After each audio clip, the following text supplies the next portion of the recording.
Welcome, everybody. Hopefully everything is working. I think it is. I'm waiting to make sure that I am actually live and that people can actually hear me.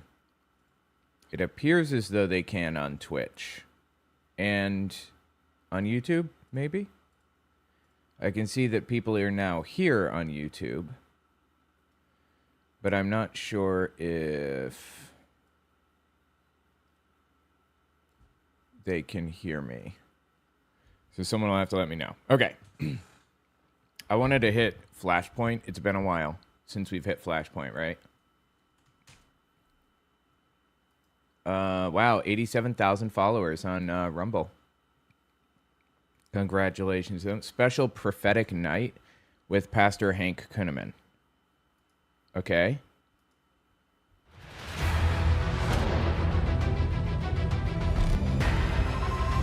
Us to talk. Night edition of Flash. Hold on. Good evening, everyone. I'm Gene Bailey. Welcome to this very special Wednesday night edition of Flashpoint. So much is going on in our world. I really wanted us to. Okay, let's talk about it.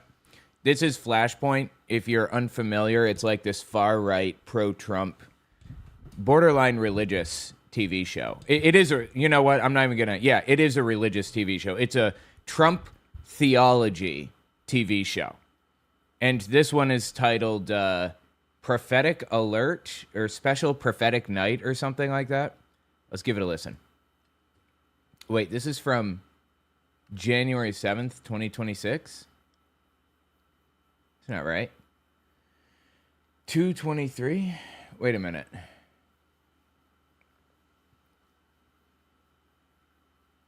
Why? Oh, that's weird. They only do them as live streams. Okay. Flashpoint live stream. Really? They don't even title them anymore? What's this one? Let's see.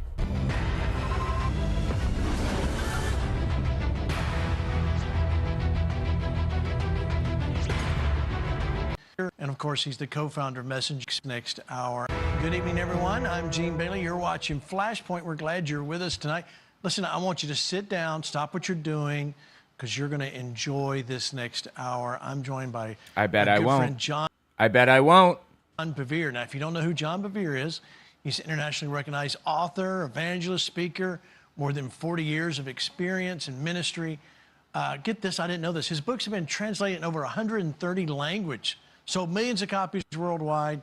And of course, he's the co-founder of Messenger International with his wife, Lisa Bevere.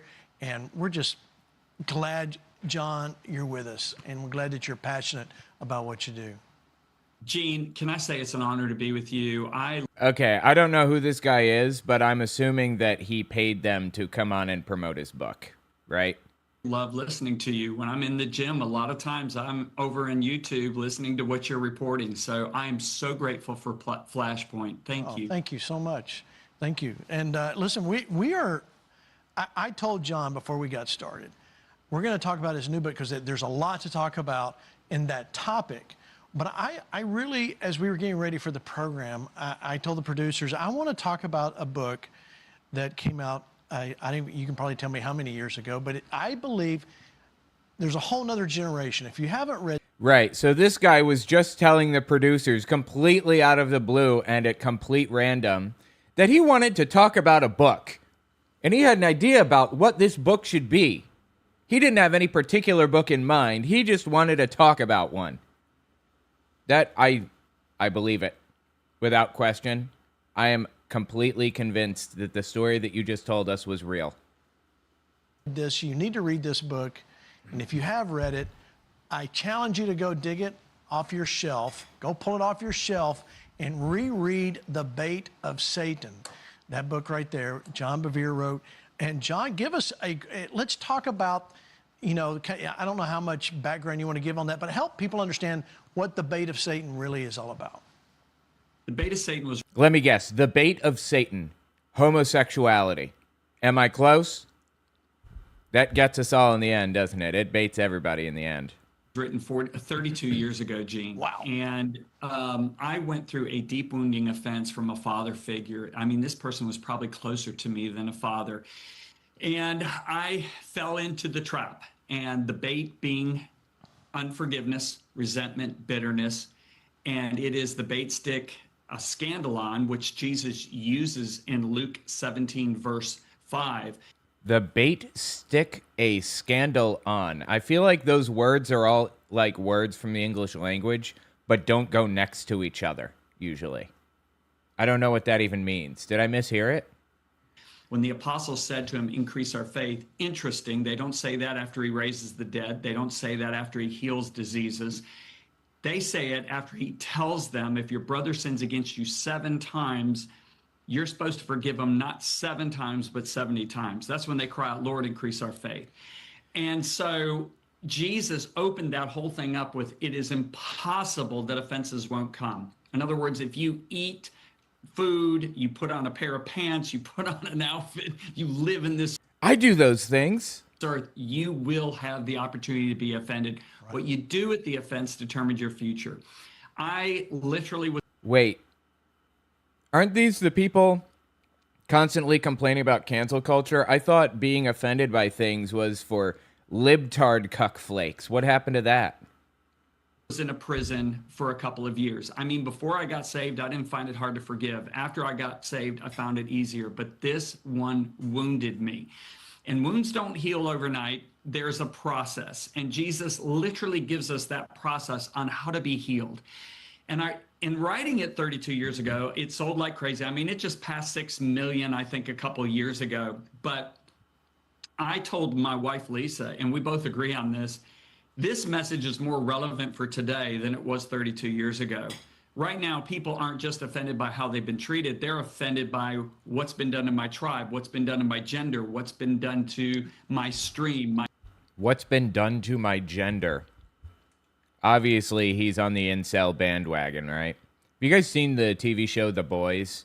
It is so good. There are some parts of it that are shocking just to be shocking, and that's kind of frustrating. Like, some weird stuff happens on occasion in the show. But it's like so on the nose and exact and identical to what has been happening in the US over the past couple of years.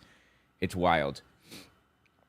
Plus, it was done by the same guy who made Supernatural, so, like, all the Supernatural characters are in it. It's really good, dude. Seriously. It's so good. There's a truck outside backing up and making noise and stuff. Let me just step back here. 32 years ago. Right now, people aren't just offended by how they've been treated. They're offended by what's been done in my tribe, what's been done in my gender, what's been done to my stream. It's kind of like The Boys is made to parallel what's happening in the United States right now. And the main character, Homelander, is supposed to be like Donald Trump, kind of. Just gets, he escalates to a more and more insane position, basically. Hang on, I'm just looking for briefcase. I just had to rebuild briefcase. I'm going to snag it. I had to rebuild it because basically Reddit pushed through new rules that made it very difficult to download from them. Like, I don't know why they did it, but they're changing the way everything works at the moment. So I had to basically push an update to Bookforge to get it to work properly. And it's working now, but I had to rebuild it. Anyway, did it rebuild? I think it did. Let's see. Opening briefcase. And let me just grab this video. Download. All legal, like. Yeah, legal, as that Trump-supporting woman says. All legal. Like... Yeah, this woman right here. Yeah, I'm downloading this video from Rumble right now. Shit! In Jasper County, motherfuckers, I'm coming for you. You motherfuckers, I'm coming for you. Yeah. All legal like. Yeah, legal. We'll do it on your terms, motherfuckers. Our government needs stopped. Stopped. Yeah, Rumble will do it on your terms, motherfuckers. All legal like. Yeah, legal. It's downloading, but we'll come back to it when it's done. My ministry stream, my group of people that I associate with, and they're picking up offense so easy. And that fulfills the words of Jesus that said right before his second coming, many would be offended. They would betray one another. They would hate one another. And as a result of this, false. Many would be offended? I don't remember that in the Bible. Does the Bible say that before Jesus returns, many will be offended? I don't think so. Prophets would rise up and deceive many that have been offended, that are betraying one another. And because of this, the love of many would grow cold. The mind-blowing thing is the word love there is agape. And agape is the love of God that the world cannot receive. It is the love of God that is shed abroad in our heart. So what Jesus is saying is one of the signs before his second coming is that there are going to be massive amount of believers that are offended. And as a result, their agape love is going to grow cold. That happened with me. Ministry became more of an occupation. Oh, please, dude. I'm sorry. I refuse to believe that the Bible says people are going to get too offended in the last days. Seriously, The Boys is like it nails this. Moment by moment, it's wild how accurately it nails what's happening. Like, they are turning this into a full-blown religious movement. I mean, the Trump movement is a religious movement now. It wasn't a passion, and it took God opening my eyes. I mean, fasting, praying, crying out to God. God, what is wrong? What is going on with me? I feel like the frog in the kettle, but the opposite direction. It just seems like my heart is getting colder and colder. It seems like I'm upset with everybody that reminds me of him. I am pulling people into my circle of friendship that are offended just like me. I mean, my eyes started opening up to it. I didn't like what I was seeing, and it took a lot of prayer and fasting. And when I got free, Gene, let me tell you something. I said, I want everybody to be free from this because you're the one that gets tormented. Jesus literally said, when the servant doesn't forgive his fellow servant, he is turned over to the tormentors until he pays the debt. And I was paying that debt for several months. I mean, almost a couple of years. And I never want to go through that again, bro. And I don't want anyone to go through that. Well, why do you think in the body of Christ, first off, FD Jack says, don't show her face again. Her face scares the shit out of me. Right? I know. It's disturbing as hell, right? 32 years ago, that's staggering. I had no idea it was that long ago. But why do you think the body of Christ, it seems like we've unlearned that. It seems like it's worse than it used to be. I just dropped my toast. And of course it fell butter side down. That's heartrending.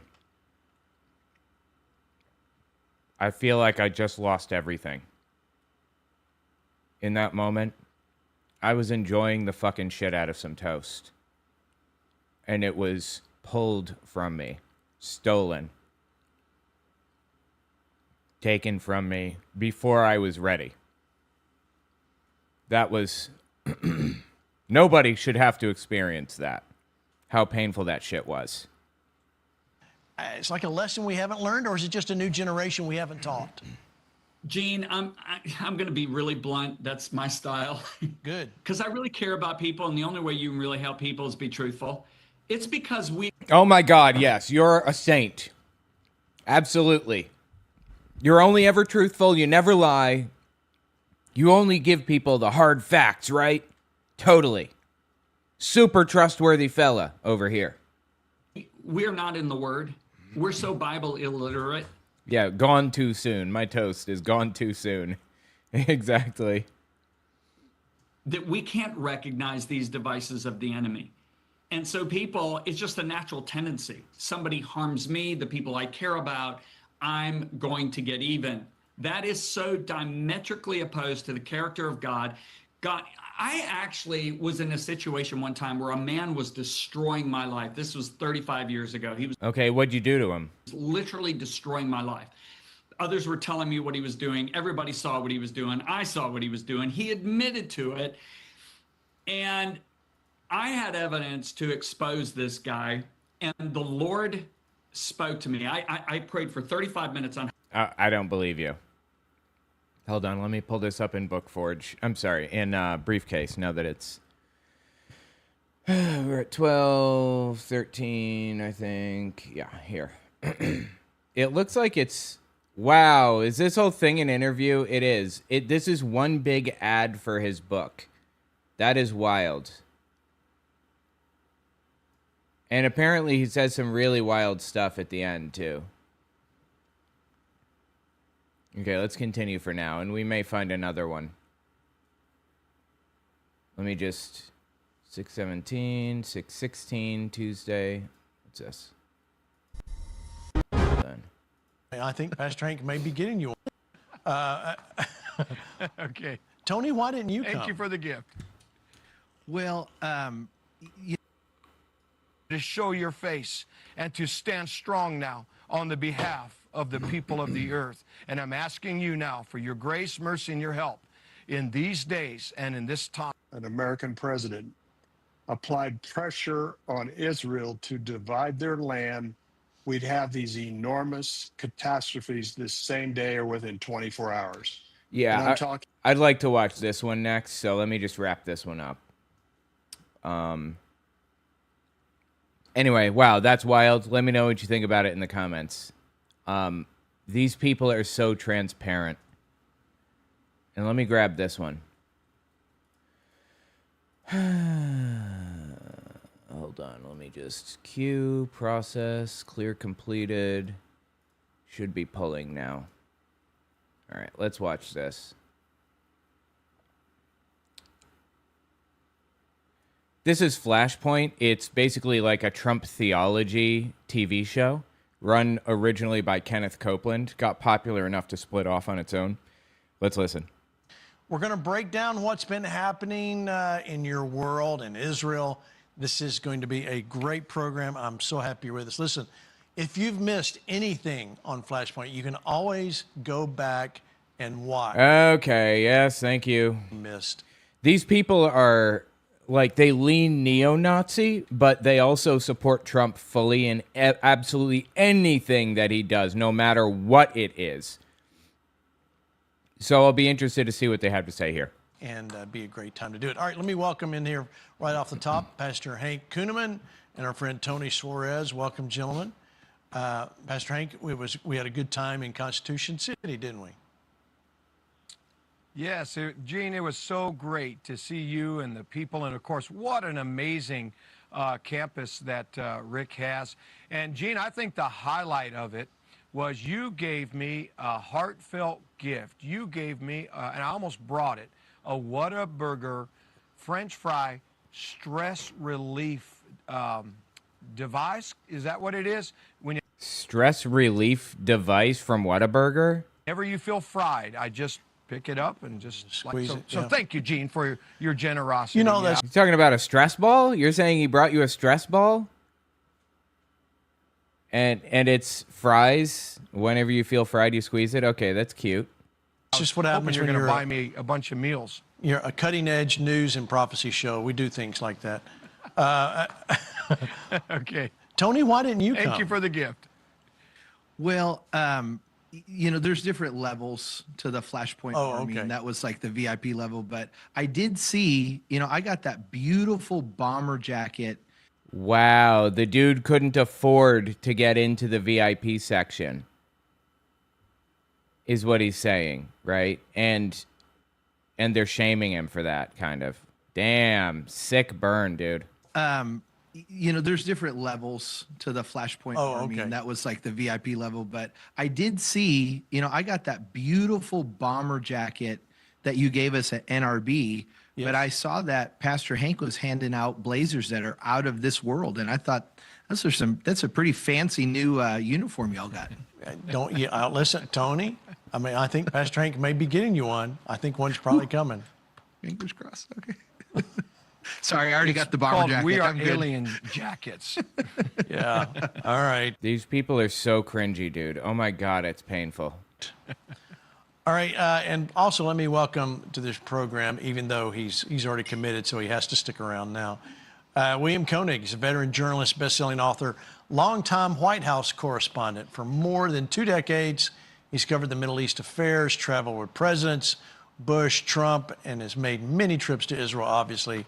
He's the founder of World Watch Daily, known for his insights on Israel, Okay, who's this going to be? This isn't Huckabee, is it? biblical prophecy, and current events. William, so glad we finally got it together to Wait, who the hell is this? I'm not familiar with this person. get you on Flashpoint.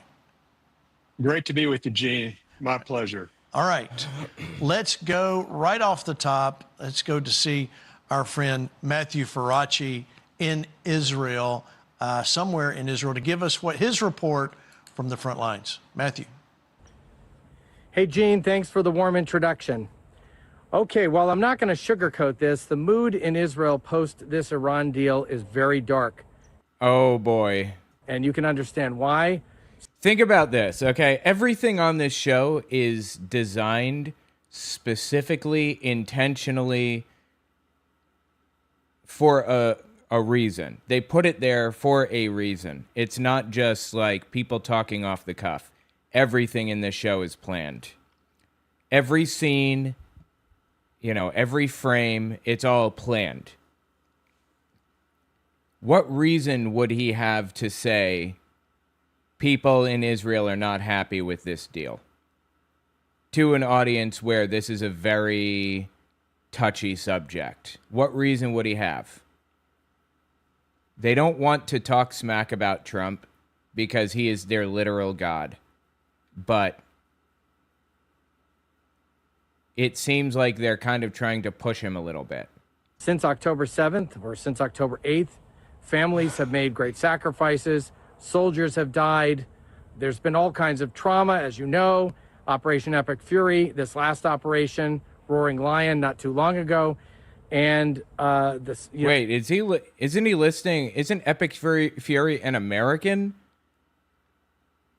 operation? Why he's saying that Israelis are upset that Epic Fury failed because many of them died in Epic Fury? Civilians having to run to bomb shelters. It's been really difficult in Israel for a couple of years. Well, maybe try not running a concentration camp, an open air concentration camp in Gaza. Maybe try that and see if that makes you a little bit more popular in the Middle East. That could be helpful, maybe. So the expectation on behalf of the Israeli public was that once we go after Iran, we're going to finish the deal. You can't blame them for thinking that. Prime Minister Netanyahu's slogan this whole time has been total victory. That's pretty consistent campaign slogan there. Yeah, well, what does total victory mean? We know what it means. It means they want to create greater Israel. Take back the land that was owned 3,000 years ago under King David, which means Egypt and Jordan and Syria, parts of North Africa, parts of the Near East, the Middle East, and the Far East, possibly even. I mean, they want the whole region. They want the entire strip of land that connects Africa to Asia, all of it. This is open and stated and well known. They want it because they believe that it's their religious destiny or whatever. I don't deal in religious destiny. I'm sorry. Like, other people own that now. So there's been universal criticism on both the left and the right of this deal. They feel like it leaves Israel's security in peril. It gives money to the Iranians. It gives money to the Iranians, he says. And it actually rewards them for their bad behavior. Their bad behavior. Trump pulled out of the Iran deal and then sent aircraft carrier strike groups in. Are you kidding me? Yeah, Iran does do bad things. They do fund terrorism around the Middle East. That's true. Through Hezbollah and Hamas and whatever else. Absolutely. But Iran was nowhere near a nuclear weapon and had no interest in one. They didn't want a nuclear weapon. In fact, there's a fatwa, a religious fatwa on having a nuclear weapon. So the nuclear weapon thing, absurd. And everybody knows that. Some in the Israeli press are calling this Obama 2.0. Yair Lapid, who is one of the lead opposition candidates to Prime Minister Netanyahu, who is now facing an election in October, just skewering him on Twitter, blaming him for this whole thing, saying that he cozied up to Trump and he went along for the ride and he left Israel in his wake. Now, wow. So is he saying Lapid said that I got on my knees and begged with Donald Trump like a good boy and it didn't work out for me, like Trump didn't do what I wanted him to? Is that what he's saying? the problem is, for any honest person, what would Lapid have been doing? Not a tenth of what Bibi had done, but don't let that distract you. So a very dark mood in Israel. People feel abandoned. They feel like this is a terrible outcome. And you know. Unfortunately, I'm sorry to say, the people in Israel right now are out of their heads drunk on warmongering at this immediate moment. Wasn't always like that. Shouldn't be like that at all. But here we are. They're drunk on war. They want more of it at any cost. And a peace deal that brings peace to the region upsets them. That should tell you something, right? Israel is absolutely a fascist government right now, like to a disturbing degree. If they were more powerful, like on a world stage, I believe that they would try to take things over exactly like Germany did in World War II. Deeply disturbing what they are up to right now. Seriously. Just all kinds of dark mood left and right and center. It's very difficult to explain, and this is the challenge the prime minister is going to have. It's very difficult to explain that President Trump was sort of forced into this deal for political reasons. He's got to get the gas prices down in America. He's got to get ahead of those midterms. And frankly, because we need him to be in office to continue his agenda for those next 2 years after the midterms. And the American public doesn't have the same understanding of the existential reason for this war that the Israeli public does. That's the catch-22 that people are in, and that's the... I'm sorry, one more time. Actually, let me pull this up. 11 minutes. Hold on. Flashpoint. All right, let me pull this one up. All right, we were at 11:02. 11:02. Right, there we are. Israeli public does have the same understanding of the existential reason for this war. The existential reason for the war. What is the existential reason for the war for Israel right now? Everything is existential to Israel. Like, every problem that they face, they have to turn it into an existential threat. Do you know that Israel is not the first country to form out an ethno-state because they believe that they need to protect themselves, because they are a persecuted minority and they believe that if they didn't have an ethno-state that they would be destroyed? They're not the first example of that. The Serbs did this too. There's an ultra-nationalist Serbian movement for an ethno-state in Serbia forever ago, because they were actually genuinely persecuted back in the day, I believe, by the Austrians and the Germans. But I'm sorry, there is no excuse for an ethno-state, period. There is no excuse for an ethno-state. That the Israeli public does. That's the catch-22 that people are in, and that's the challenge that Prime Minister Netanyahu faces. Now, he came out almost immediately after the deal was announced and said, look, we're not going to stop. We're going to continue to fight. We're going to keep the fight going against Hezbollah, and we're not going to allow a nuclear Iran. And one of the things that complicated that, Gene, was the fact that there was this sort of Twitter battle going on where President Trump was castigating Bibi for continuing to fight in Hezbollah, with Hezbollah in the north in Lebanon. People in Israel know that there are missiles, rockets, and other munitions, drones, flying over from Lebanon, still being fired at Israel every single day. In fact, it's been in the thousands over the last 5 weeks. People in America don't know that. So you can see that that's not landing well here in Israel. People are extremely frustrated by that. And again, Israel has no choice. It has to continue to fight Hezbollah. Unfortunately, Gene, people cannot read between the lines. You have to follow politics as astutely as you and I do to be able to do that, to know that there's something else going on here. Perhaps President Trump had to say that to get the deal done. Oh, my God, please. Yeah, Trump had to. He's saying he had to lie, right? He had to lie to people's faces. And so this is the challenge that Bibi faces. He's got a real uphill battle towards re-election, and that's the political situation on the ground here as we see it right now. So we need to pray for President Trump. We need to pray for Bibi, and we need to pray for the good leaders around the world as they continue to keep up the fight, and as Iran continues to try to do what they do, which is lie, cheat, obfuscate, and not keep their part of the deal. Back to you, Gene. Okay, well, I guess time will tell, huh? Because the last deal that Iran was in, they did keep that deal, actually. They did. They kept the Iran deal, the JCPOA, as it just so happens. So I don't want to hear it. Complete nonsense. Finding excuses to destroy the deal before it even takes place. Thank you, Matthew. Let me go to you, William. First off, you agree with Matthew's take here of what's going on? Very well done. Very well done. Very insightful. You know, the bottom line here is President Trump has done more for Israel than all our previous presidents combined.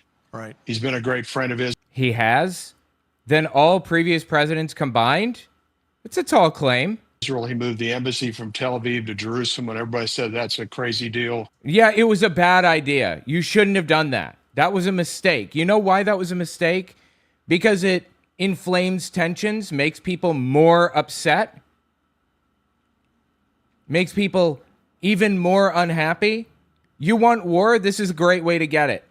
Make people even more unhappy than they were before. Don't do it. It's going to have consequences. You know, acknowledging Israel's sovereign right to the Golan Heights is... Yeah, but the Golan Heights belong to Syria, not Israel. It's always belonged to Syria. And they claimed that they took it in a defensive war. Like, are you kidding me? How do you take land in a defensive war? You're defending yourself and your own territory and somehow end up with more than you started with? Secretary of State Pompeo said after a year of legal study, Israel had the full right to the settlement communities in Judea and Samaria, and also getting out of the Obama nuclear deal. So this is insane. This is an insane thing to say. He's done many, many things. What's interesting is last year during the 12-day war, I had a chance to visit with Mike Huckabee, Ambassador Huckabee, and I said, Mike, your courage to send a text to President Trump saying you survived the Butler, Pennsylvania assassination for a time such as this, because at that point, President Trump was trying to decide under a lot of... Okay, look in the background here. Look at the books behind him. Is this an AI-generated background that we're looking at? It looks like they're missing letters and stuff. And look, two of the exact same identical Holy Bible next to each other.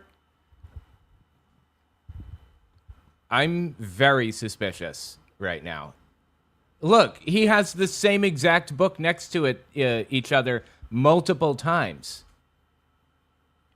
And he has like 6 different Bibles in different locations. I don't understand. Eye of I? Is that what this says?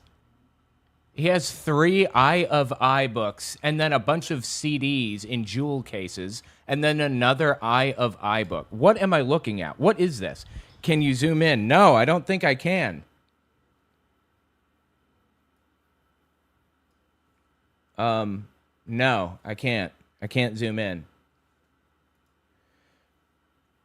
No. Damn. I can take a picture of it and zoom in on the picture. Let me try that. I think this might be an AI generated background, but it's a poorly generated background. Oh, too close. Okay. Eye of I? I don't know. Look, part of the Y is missing here, and here too. The spacing between the Y and the E isn't right on this one. Maybe I'm reading too much into this, but I don't know what I'm looking at. This is very confusing.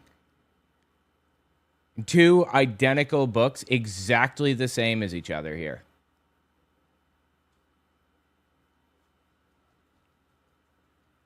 I don't know. It's weird. All right, let's continue. A lot of pressure from his MAGA party, MAGA followers and others. Don't get involved in this at all. But that resonated with President Trump. He got back immediately with Ambassador Huckabee late in the evening, about 20 minutes after the original text was sent. No, not Huckabee. And by the next morning, the White House website had Ambassador Huckabee's text there on the website. So what Huckabee is out of his mind. We sent our B-2 bombers in. We spent 72 hours finishing that 12-day war, hit Iran significantly, and then pulled out. That was a very courageous deal. And once again, Israel showed how accomplished they are in 12 days. And what we saw starting in February 27, 28, was another remarkable supernatural effort by a well-tuned army, Israel, and the United States hit significant targets within Iran. It was substantial. It was well done, well organized. And to use a boxing term, Iran was up against the ropes. They had so much, President Trump and Netanyahu and Israel had so much leverage, but especially President Trump, because he was going to be the point man in the negotiations, the process, and the pressure. So what happened, Gene, I think it shocked a lot of us. He started pulling that back after the April 8th ceasefire. Well, let's hear in President Trump's own words what he said today about this agreement. Watch. There's so much interest in the text of the document. Why not release the top? Oh, I will. Why not release it? Well, because so he didn't release the text of the agreement, right? And we have no way of knowing if he's giving them 300 billion or 300 trillion. Like, we don't know. We have no idea what he's planning to give these people, like the Iranians, to rebuild their country, or if he's giving them nothing. We don't know. And why doesn't he want to release it? Because he knows how bad it's going to look when he does, in my opinion. One man's humble opinion. I'd like to get a formal setting first before we do that. A formal setting, right? Okay. But I have no problem with that. It's a great document. Here's what it says. Iran will never have a nuclear weapon. That's what it says. Okay, that's not what anyone has a problem with. It's literally everything else around that we would like to know about. So. Won't have one to buy, to develop. They will not have a nuclear weapon. And I would say that's about 99.9% of what I wanted, because we couldn't let that happen. You couldn't let that happen. And they won't have a nuclear weapon. Now, in addition to that, the Strait is going to be open toll-free. And it's toll-free beyond the 60 days. It's not, somebody said, oh, it's... Okay, so you're telling me that you got us exactly back to where Obama had us? Is that what you're saying? Except the last 3 months have been an absolute train wreck of insanely expensive gas prices and grocery and literally everything else because the grocery stores have to use gasoline to get the trucks to the grocery stores with the food in them. So, like, every single thing was more expensive and those prices aren't going down ever. Is that what you're telling me? It's toll-free for say. No. It's toll-free, period. Okay, I don't care if it's toll-free. I care that you made a complete mess out of literally everything, you dumb son of a bitch. When it opens permanently, it'll be toll-free. I want to congratulate our Navy because the naval blockade was unbelievable. But I'll not only release it, I'll probably have a press conference and read it to you word by word so that the press covers it accurately. Because it's a very important document, and unlike Obama, who could have destroyed the Middle East with a horrible... Okay, Obama's deal was literally just don't build a nuclear weapon and we will lift sanctions, which is exactly what Trump just did, except Trump is giving him an additional $300 billion on top of that. Obama's deal was objectively, factually better in every single way.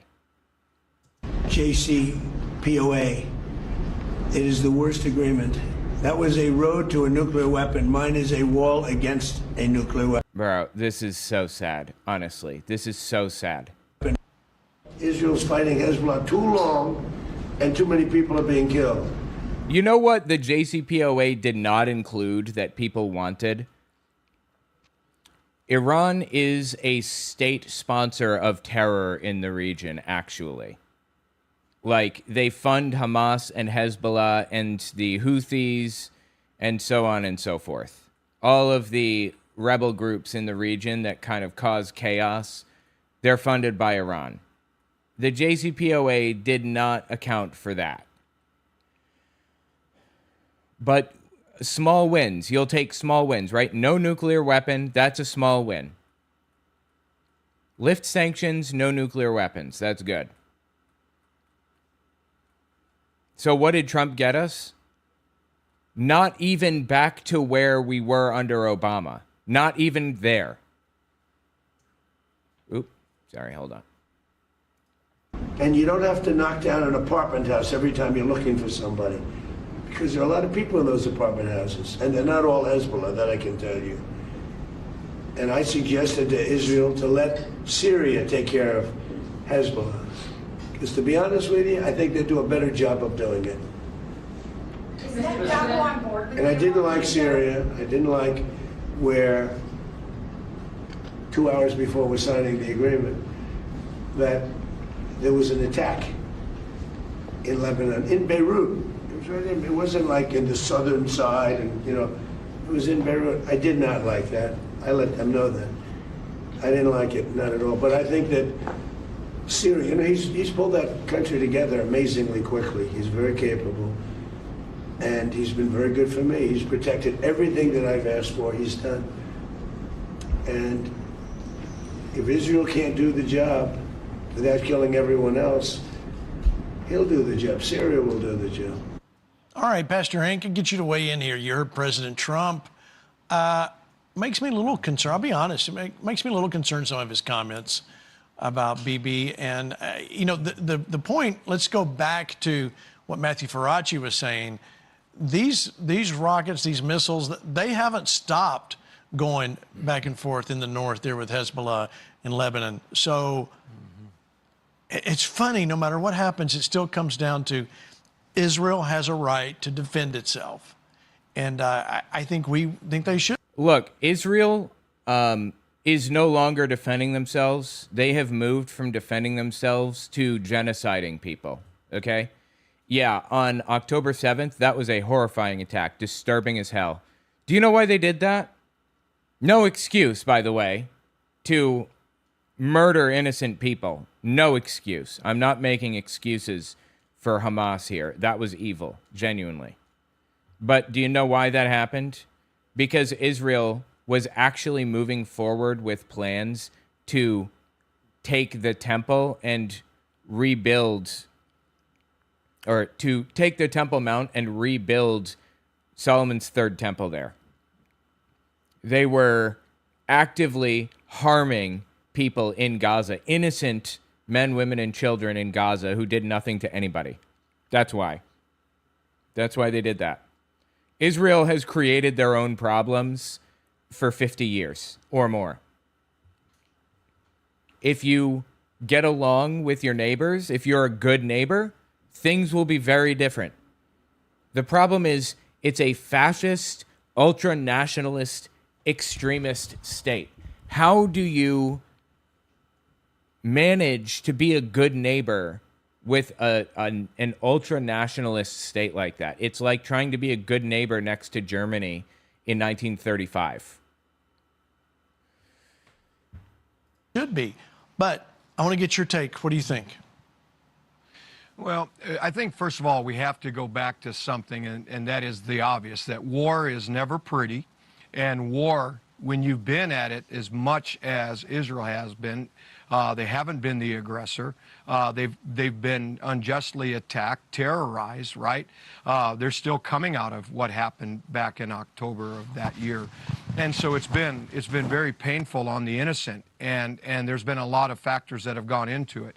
So I think you've got to look at it from Israel, the people that are living there. I think you've got to look at it from the standpoint of the leader of Israel, having to be there, living with the people, experiencing this, right, and learning how to command the war.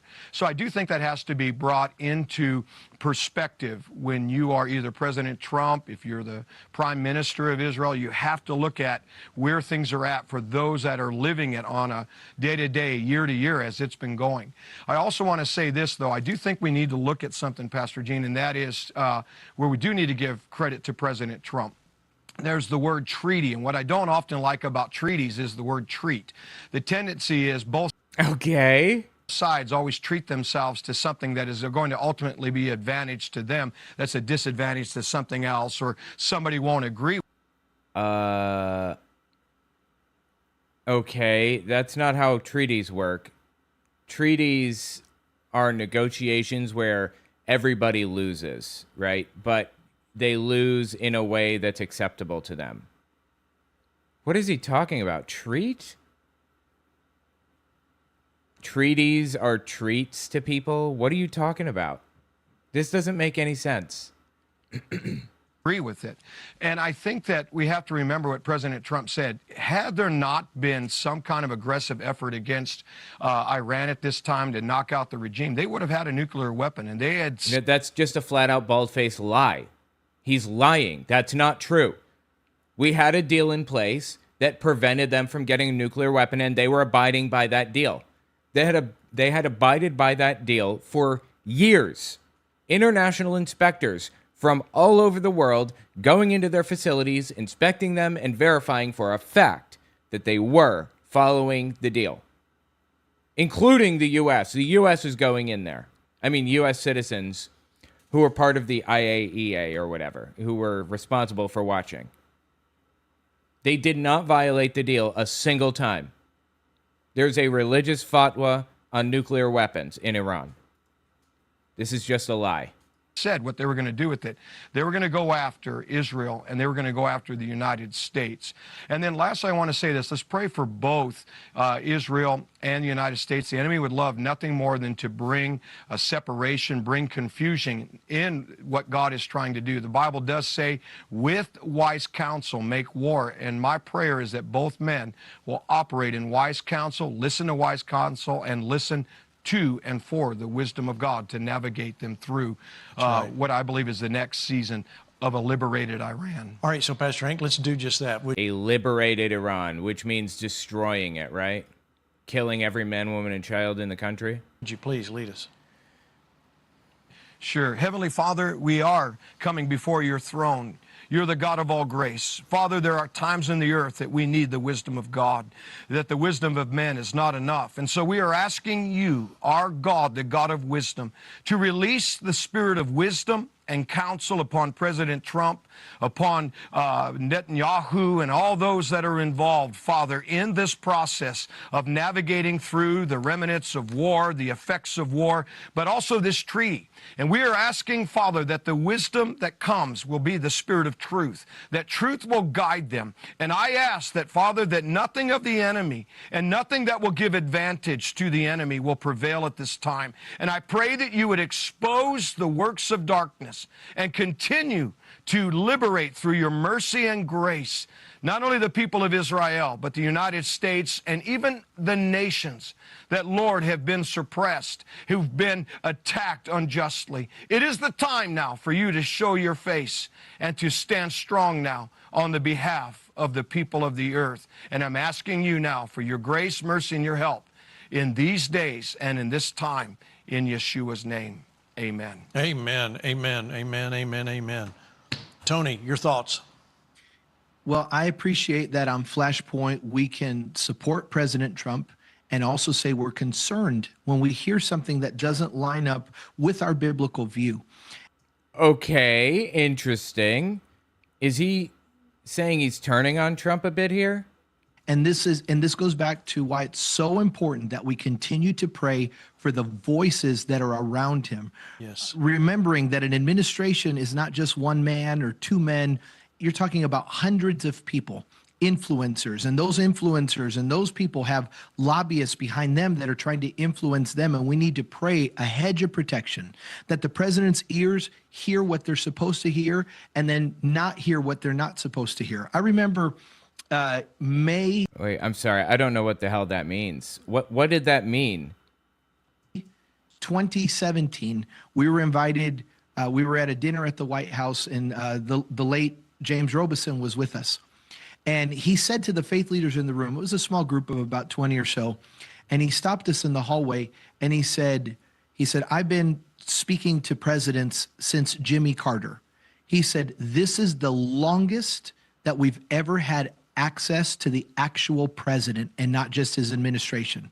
And you're okay, so they're saying that Trump has given extra access to Christian nationalist extremists who are trying to destroy the country. Fantastic. Great.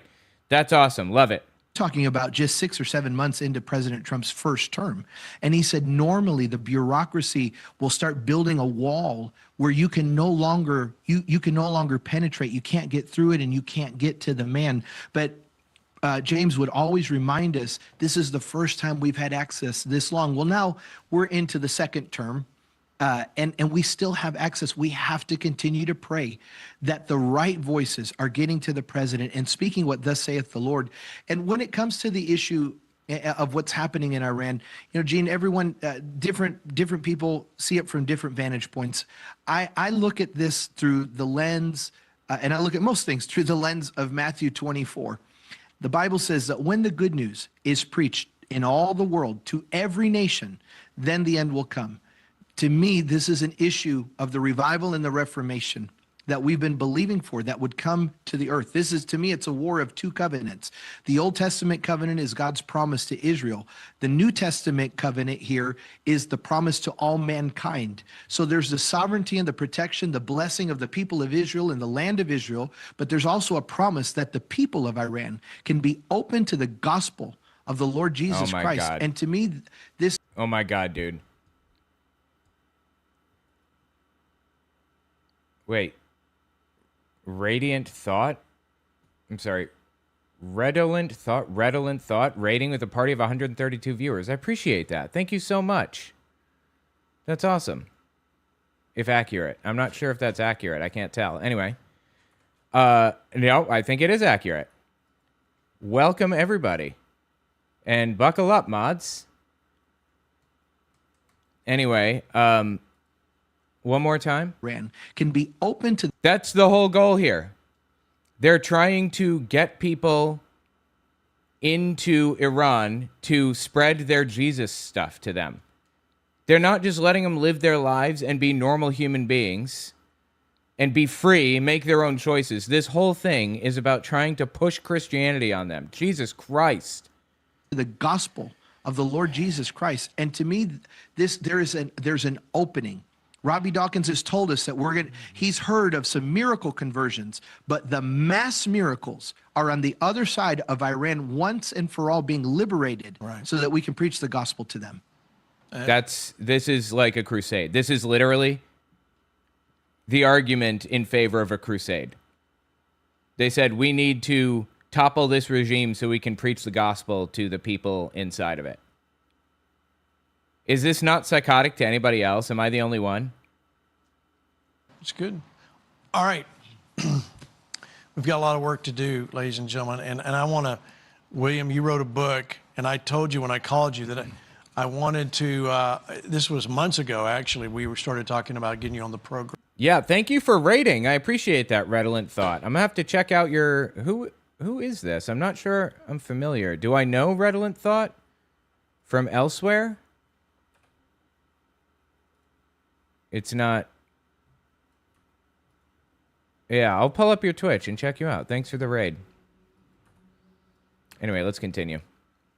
Graham, because of this book, Eye to Eye, read it years ago, Facing the Consequences of Dividing Israel. Now, let me tell you something, ladies and gentlemen. There's the way you can order it. I have 500 in stock.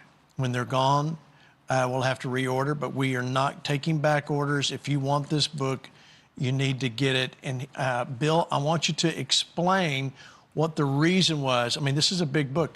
Why did you write it, and what's inside? I noticed that every time an American Eye to Eye. That's what it is. Eye to Eye in the background. I could not figure out for the life of me what that was supposed to be. And apparently this is about to be a psychotic section. We've just entered an absolutely insane section, I guess, according to my analysis system here. I noticed that every time an American president applied pressure on Israel to divide their land, we'd have these enormous catastrophes the same day or within 24 hours. Every time Israel was invaded, there was an enormous catastrophe. Well, no shit. I mean, there was an invasion of another country. There's a big catastrophe. I mean, that in its own right, that is a catastrophe, right? I don't understand what he's talking about. And I'm talking about the 150 largest events in U.S. history, most billion-dollar-plus events. The first one, the perfect storm, when President Bush was in Madrid, Spain in October of 1991, calling on Israel to give back the land they obtained in the Six-Day War. The perfect Is that the Golan Heights? I think that might be the Golan Heights. Storm, Oops, sorry. Give back the land they obtained in the Six-Day War. The perfect storm, the famous storm, was sending 30-foot waves into his home in Kennebunkport, Maine. It wasn't a day after, a week after. It was at the moment he's calling on Israel to give up the land they obtained in the Six-Day War, which is Judea and Samaria. So are they implying that, like, God punished George Bush for saying Israel should give back the land that they stole? Great. Another couple key ones here, Gene.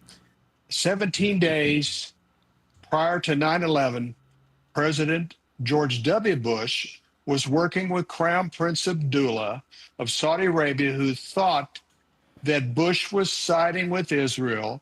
And the Secretary of State, Colin Powell, and others at the State Department said, you need to appease the Crown Prince. Even President Bush's father, who was close to the Crown Prince, couldn't get a call back.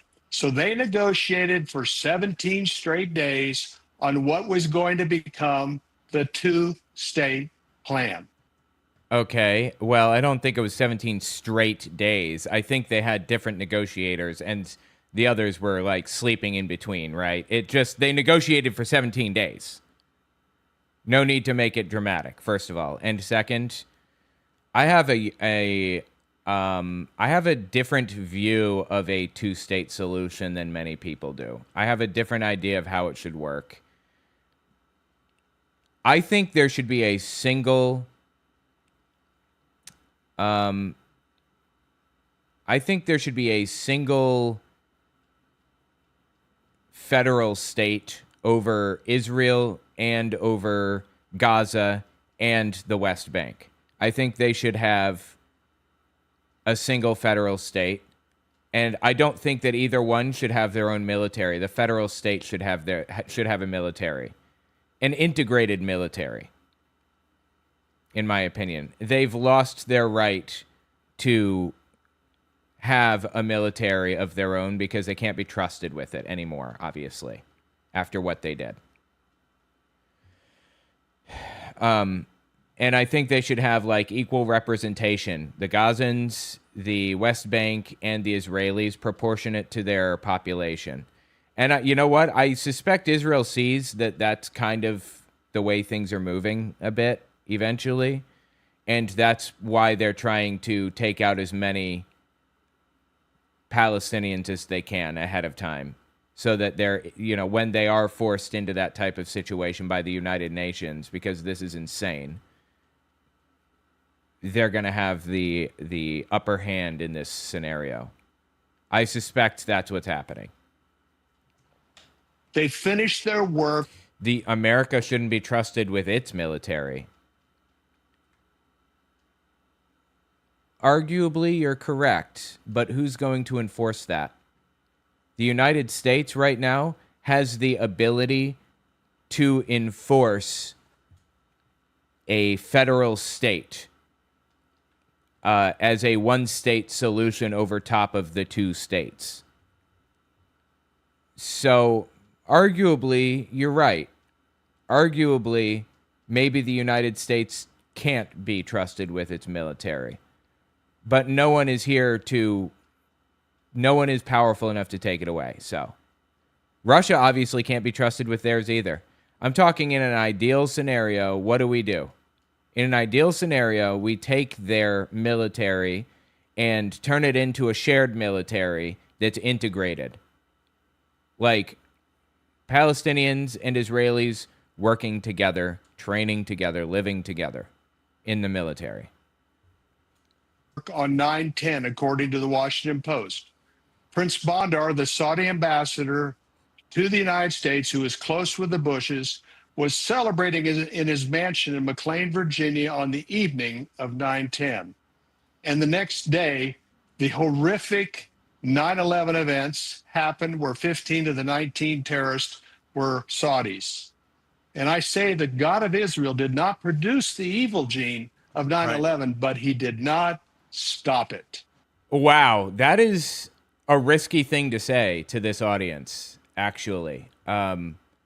Blaming God for 9/11? You sure you want to go down that road? By the by, I assume there are mods on Discord. I'm sorry.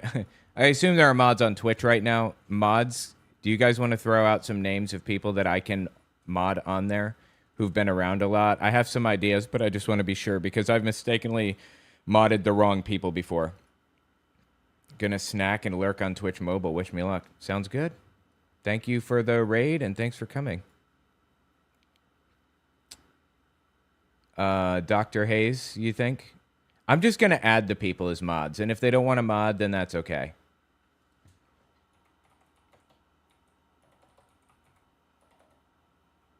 Oh, Dr. Hayes isn't even here, I don't think, anymore. But I'm gonna do it anyway. Can I? No, I don't think I can.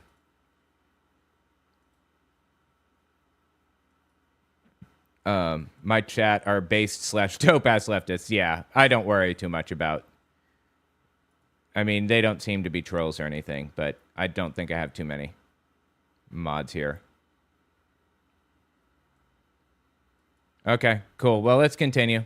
Dr. Hayes, don't sweat it if you can't. Again, I'm just going to mod you because you're here a lot, and if you can't, then don't worry about it, okay? Earthbound? All right, let's continue. It's true. All right, I have a few marked here, but right here on the back of the book, and it shall come to pass in that day that I'll seek to destroy all the nations that come against Jerusalem. Zechariah 12:9. That's scripture. Now, here's what I like about this book. Here's what it's factual. You can draw your own conclusions. This is what happened. William did a great job. Here's the dates, just like he talked about what happened in Kennebunkport. And this is what you draw your own conclusion. Let me show you this one. Catastrophe number 55. This is on page 197. On August 15th, thousands of IDF soldiers began to deliver eviction notices to Israeli soldiers who lived in the land of Gaza for 35 years. They were given 48 hours to leave. Good. They shouldn't be there. There are some areas of the West Bank where they do not belong, and of Gaza and wherever else. Some areas in Palestine where Israel is not welcome. You know, the land is divided in a specific way for a reason. You know, there are pogroms happening right now, that Israel is committing pogroms. They're doing pogroms against Palestinians right now. Pogroms, one of the most famous examples of a pogrom is Kristallnacht, the Night of Broken Glass in Germany, 1940 or 1930. 38? I think it was before the war. 37, 38? Or the April 1st boycott, quote unquote, in 1933, I believe. Those were pogroms where there's just mass violence. It's not just riots where they hurt people indiscriminately and burn down synagogues and burn down Jewish businesses and things like that in World War II. It's actually state-backed. That's what a pogrom is. And there are pogroms happening right now in Palestine by Israelis against Palestinians. Horrifying stuff. Things have come full circle now. The notification process began for northern Samaria settlements. They were given the option to leave or be removed by force. From August 26th to October 24th, 2005, Texas, Louisiana, Mississippi, Alabama, and Florida experienced the fury of three of the most intense and costly hurricanes in the Atlantic Basin history as Israel's land was being negotiated and divided. These are... Well, okay, so is he saying hurricanes took place, or there were hurricanes hitting the U.S. while Israeli land was being like discussed and negotiated? Every time something happens with Israel, something bad happens to the United States. Please. Do you know how many years of peace we've had in human history? I think it's something like 6. Let me find it. Give me a second. I'm sorry. Historians estimate that out of the last 3,421 years of recorded history, the world has only experienced roughly 268 years of peace. 3,421 years of recorded history, 268 years of peace. You can point to literally any moment in human history and find something bad happening. Any moment. I could literally say any time I stubbed my toe, something bad was happening in the world. This is the facts. You draw your own conclusion. Just the facts. Again, the land and the people of Israel were being pressured. The land of the U.S. was being devastated. That right there is worth reading the book. Katrina. Hurricane Katrina. Yeah, 9,500 Jews were ripped from their home. Soldiers were going off crying along with the residents. Yeah. I mean, God put them in those homes. God put those settlers in those homes. Do you know what happens when settlers go into homes? Let me show you.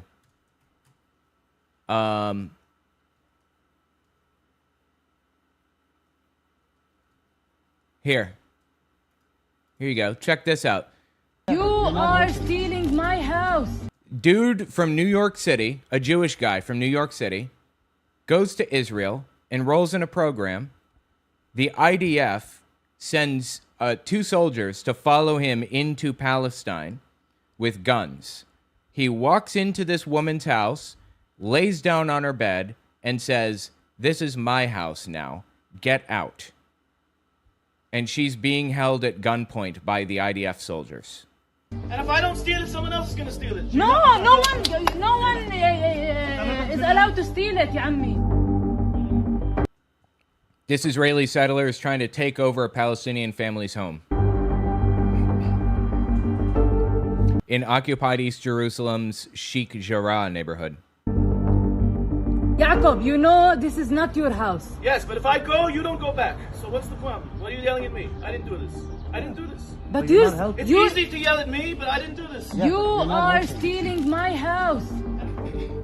The Sheikh Jarrah neighborhood is home to some 3,000 Palestinians, many of whom are descendants of people who were forced out of what is now Israel during the ethnic cleansing of 1948. Israel's been ordering the eviction of Palestinian families who've lived in Sheikh Jarrah for generations. A total of 58 Palestinians, including 17 children, are under threat of being forcibly displaced to make way for Jewish settlements. Palestinians calling to save Sheikh Jarrah on social media to pressure Israel to stop Sheikh Jarrah's ongoing Nakba. You are stealing my house. And if I don't steal it, someone else is gonna steal it. The point is, that's what's happening right now. That's what settlers are. That's what they're doing. Yeah, I'm just part of this system. Don't blame me. I'm just part of the system. Literally walked into this woman's house at gunpoint and forced her to leave. Imagine that for a moment. Put yourself in their shoes for a moment and think about what that would be like. That's what they mean when they say settlers. Okay, now listen to what they said one more time. Soldiers were going off crying along with the residents. I mean, God put them in those homes. Within 6 hours of God put them in those homes. President Bush picking up the phone and congratulating Ariel Sharon, a tropical depression formed near the Bahamas, which usually they're off the coast of Africa or in the Caribbean. I mean, within a few hours, Hurricane Katrina developed, the costliest hurricane in U.S. history. Americans distributed to 34 states around the country, as well as Israelis distributed throughout the country. The parallels is amazing and truly, deeply vile.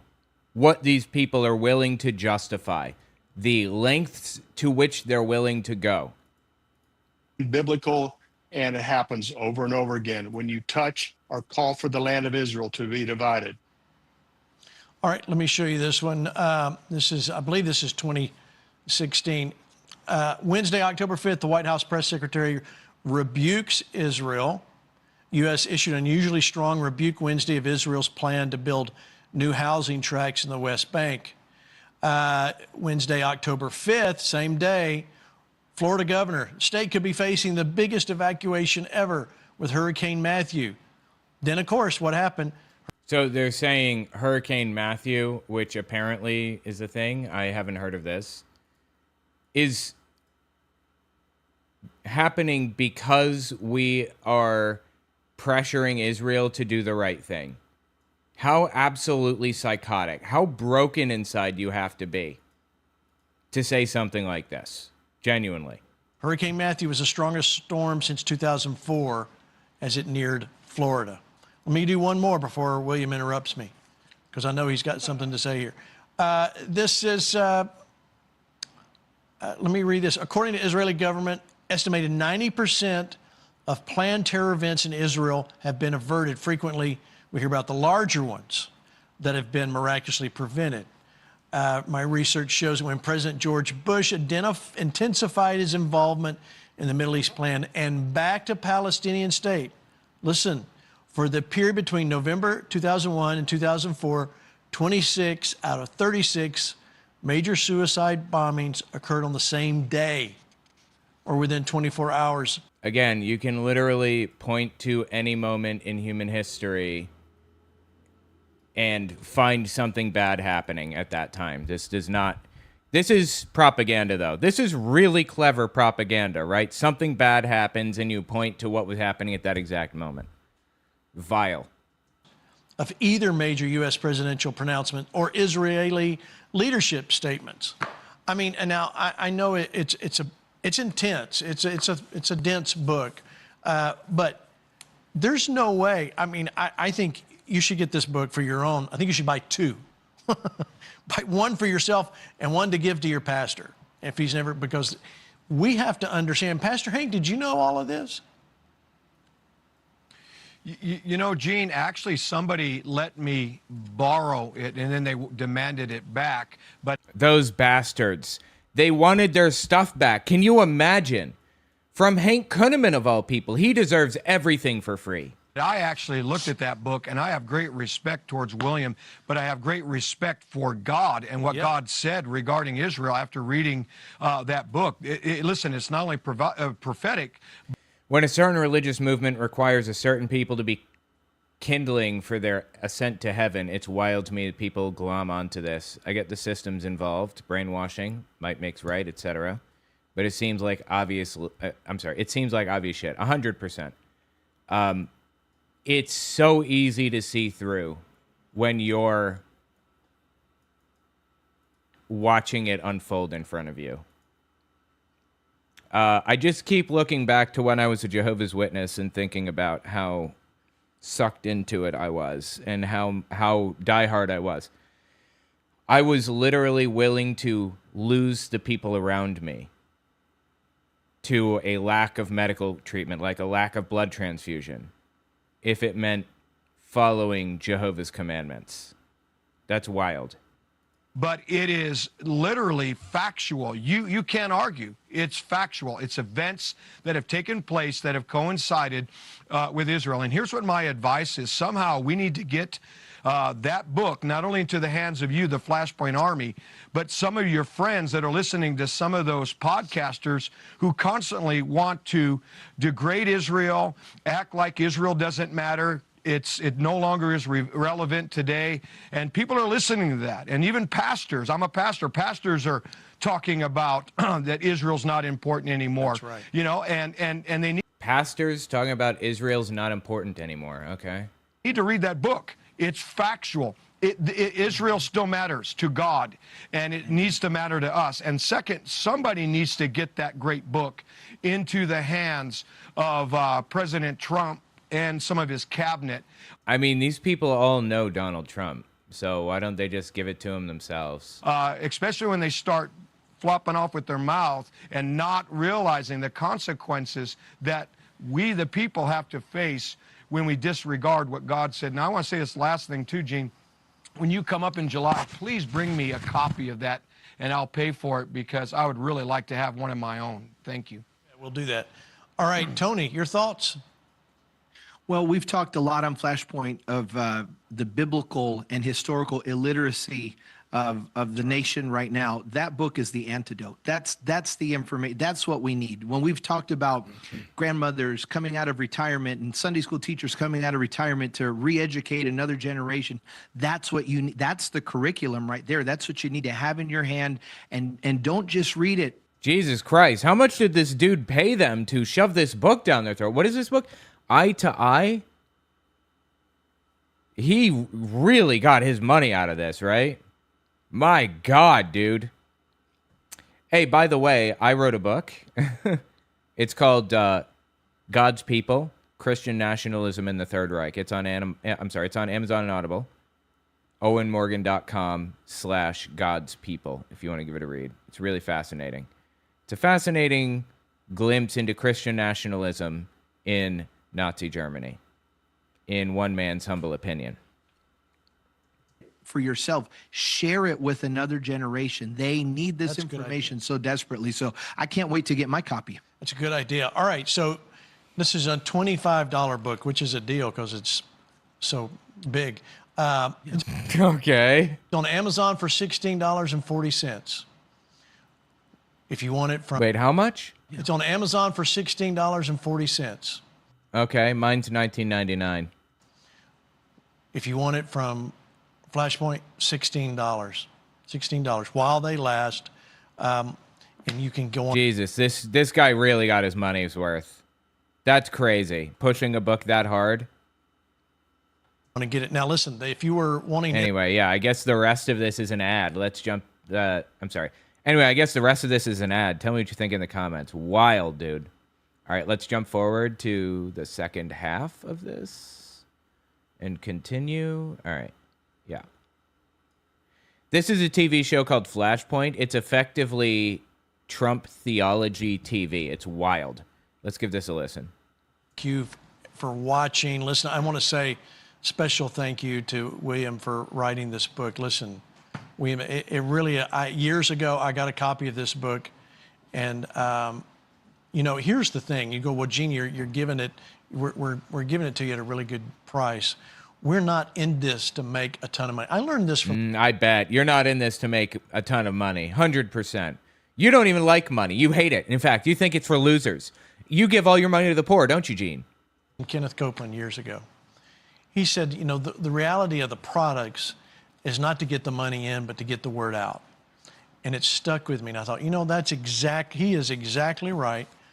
This is the word that you need to get out. It's not the Bible. But it is good word, it's good data that you need to have. And I like data, William, that's not biased. And I appreciate, and I know it was probably difficult to not write down your own, too much of your own particular bias on what you believe, but thank you for doing that. Well, Gene, thank you very much. I appreciate it. You know, you start watching these events and you see a pattern every time we have a Middle East leader at the White House, all of a sudden these catastrophes. I mean, I'm talking about the largest events in U.S. history. 80% of the billion-dollar events since 1991 have a connection to what we were doing to Israel at the time of the catastrophe. This is a mystery. People have been impacted. Many of us have been impacted by the tornadoes, the hurricanes, the terrorism events. But you touch the covenant land of Israel. Talk about creating an Arab state in the biblical heartland of Israel, Judea and Samaria. Right. They deserve it because they owned it, 3,000 years ago. So that negates all the people that have lived there ever since. They don't deserve to live there now. Only this group of people deserves to live there now. Right. Got it. Okay, go on. You can feel the collective fury of the God of Israel. He intends for Judea and Samaria to stay in Jewish hands. And one other thing here, I studied every American president back to Woodrow Wilson who was involved with the San Remo Agreement, all the way to President Trump, those who were blessed, those who were cursed. I studied every Middle East leader that attempted to conquer the land of Israel and their untimely and catastrophic deaths. Saddam Hussein, Gaddafi, Anwar Sadat. And let me guess, they somehow oh my God, what's the term where they line up? There's a term I can't think of. They somehow no, that's not it. They, oh my God, somebody help me out here. They somehow, shit, I can't think of the word. I'm giving up on it, guys.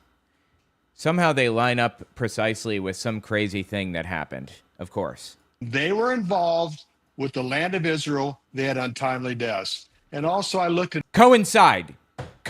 Somehow they coincide perfectly with this stuff. Got it. Were involved with the land of Israel. They had untimely deaths. And also I looked at Israeli governments that went along with the two-state plan and how they would collapse when they were involved or induced to get involved in the two-state plan. And this continues. We've got many events in this book, and plus we continue to keep them at our website, watch.org. They are very current. Things are happening all the time. We did everything that we could to get this to President Trump, but we get to the chief of staff, and nothing goes to Trump without going to his son-in-law, Kushner. Okay, so you're saying that Jared Kushner is to blame here or something? who was the author of the Peace to Prosperity Plan of January 28, 2020. And life in America before January 28th for President Trump was incredibly strong, very blessed. But once he came forward with a two-state plan and a map, despite being a great friend of Israel, major things happened. And 10 months later, he lost the election.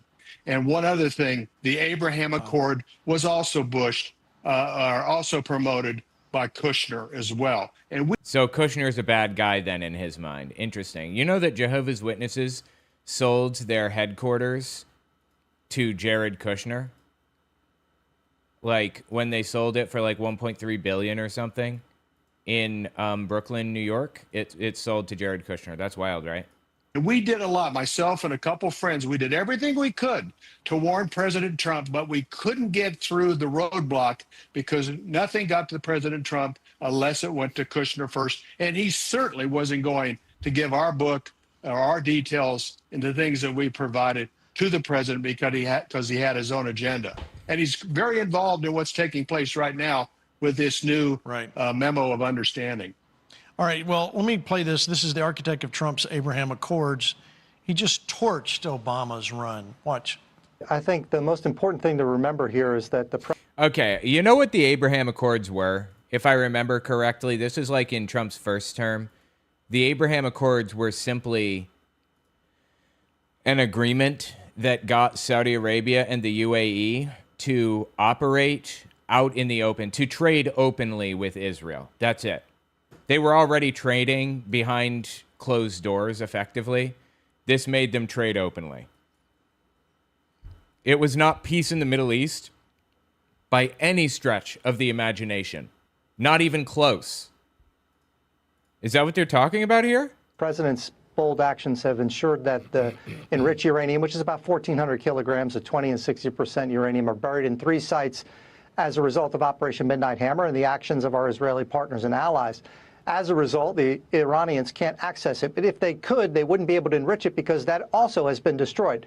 For the first time since 2006, the infrastructure that the Obama and Biden administrations paid for, that I suspect are being mourned right now, ultimately have been destroyed by President Trump, and so it's not an immediate threat. But in the end, it has to be removed.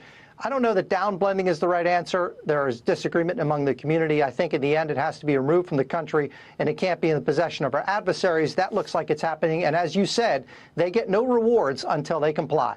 That's a good ironclad mechanism to enforce. The Obama situation. He's out on the Sunday shows saying, my deal was better, this deal's nothing. What's that all about?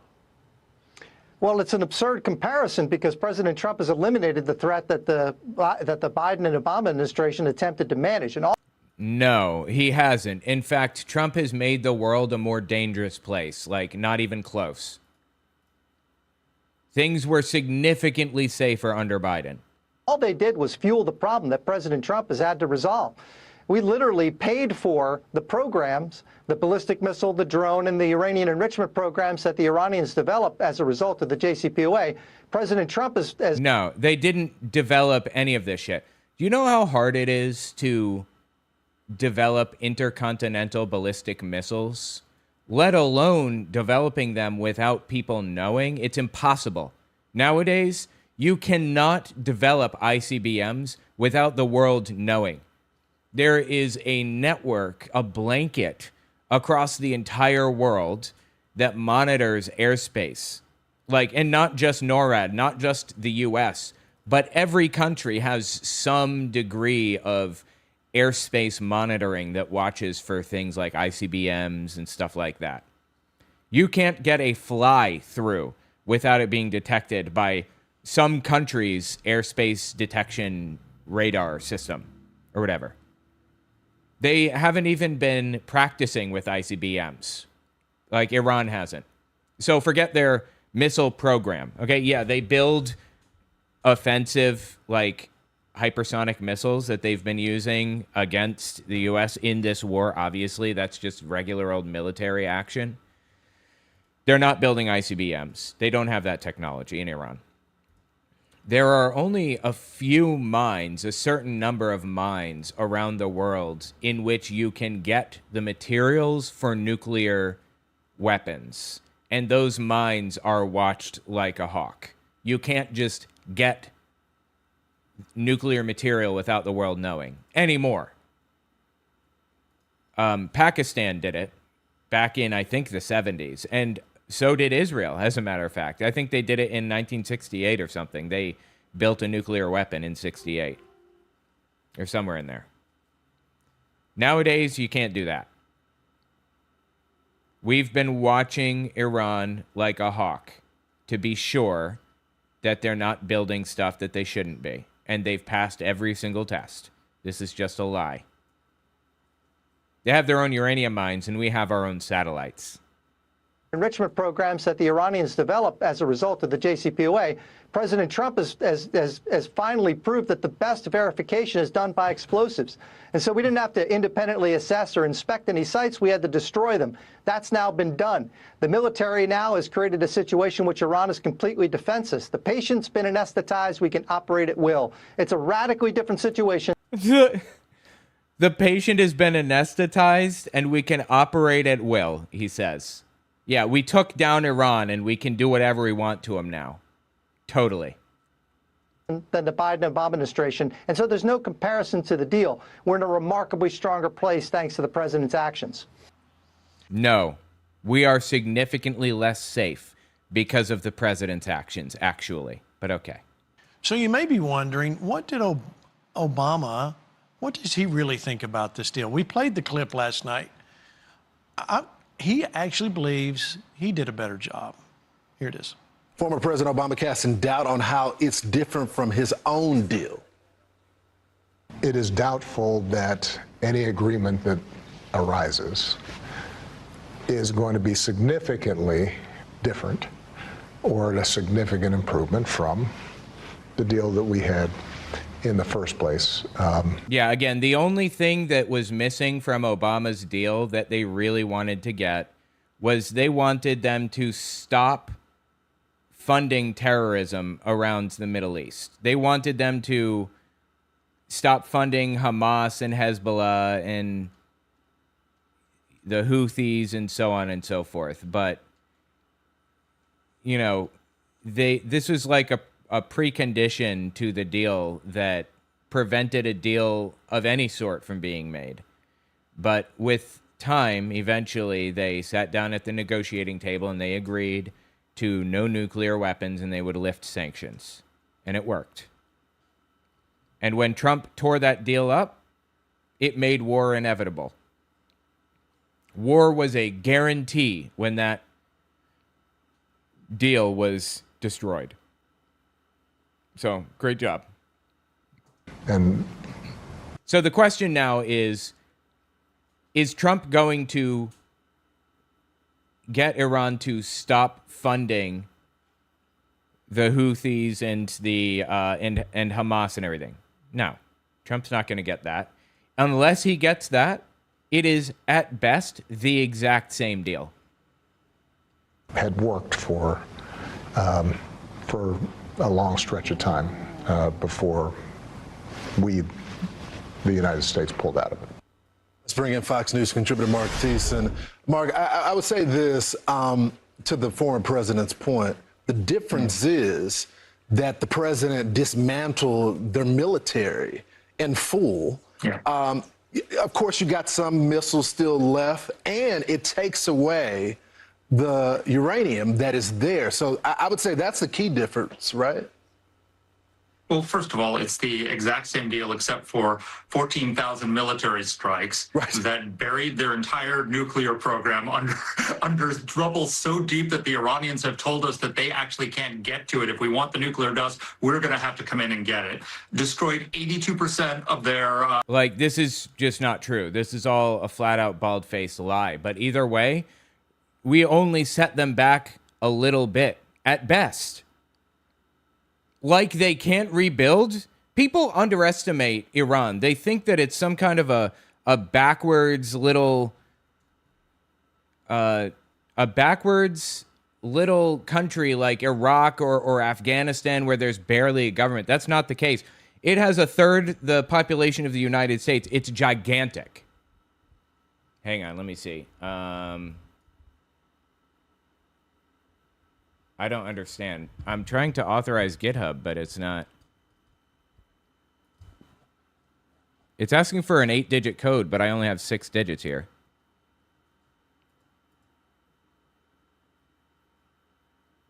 That doesn't make any sense.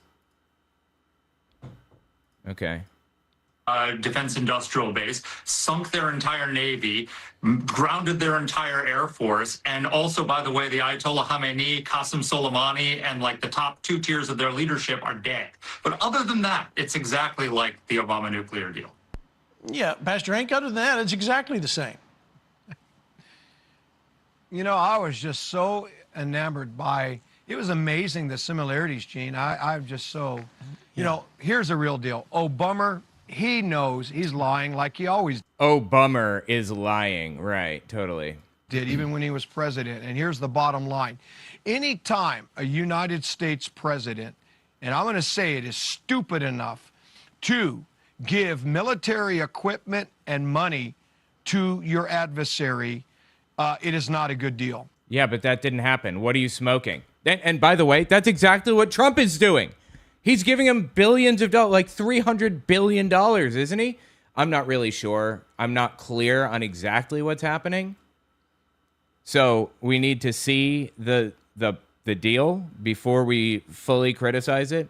But that's my interpretation of it. He's giving Iran $300 billion as opposed to the $3 billion in sanctions relief that Obama provided. It's not a smart deal, and it always will wind up hurting you in the end.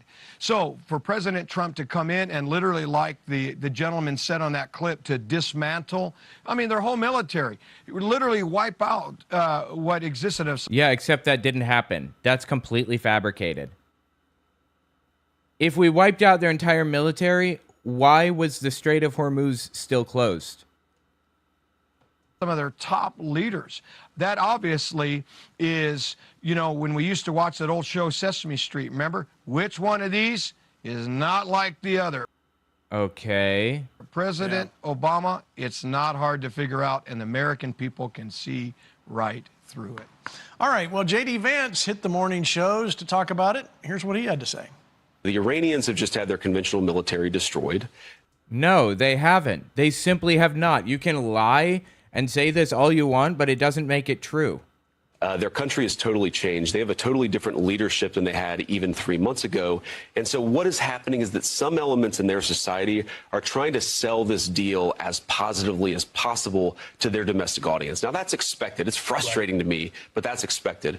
What is a little unexpected and more frustrating to me is that you see certain people in the American media literally recirculating hardliner talking points from the IRGC instead of telling the truth about what's going on. So first of all, not a single cent of American money goes to Iran. Not $300 billion, not $24 billion, not... Okay, well, we'll see. Once we get our mitts on the deal, we will see, won't we?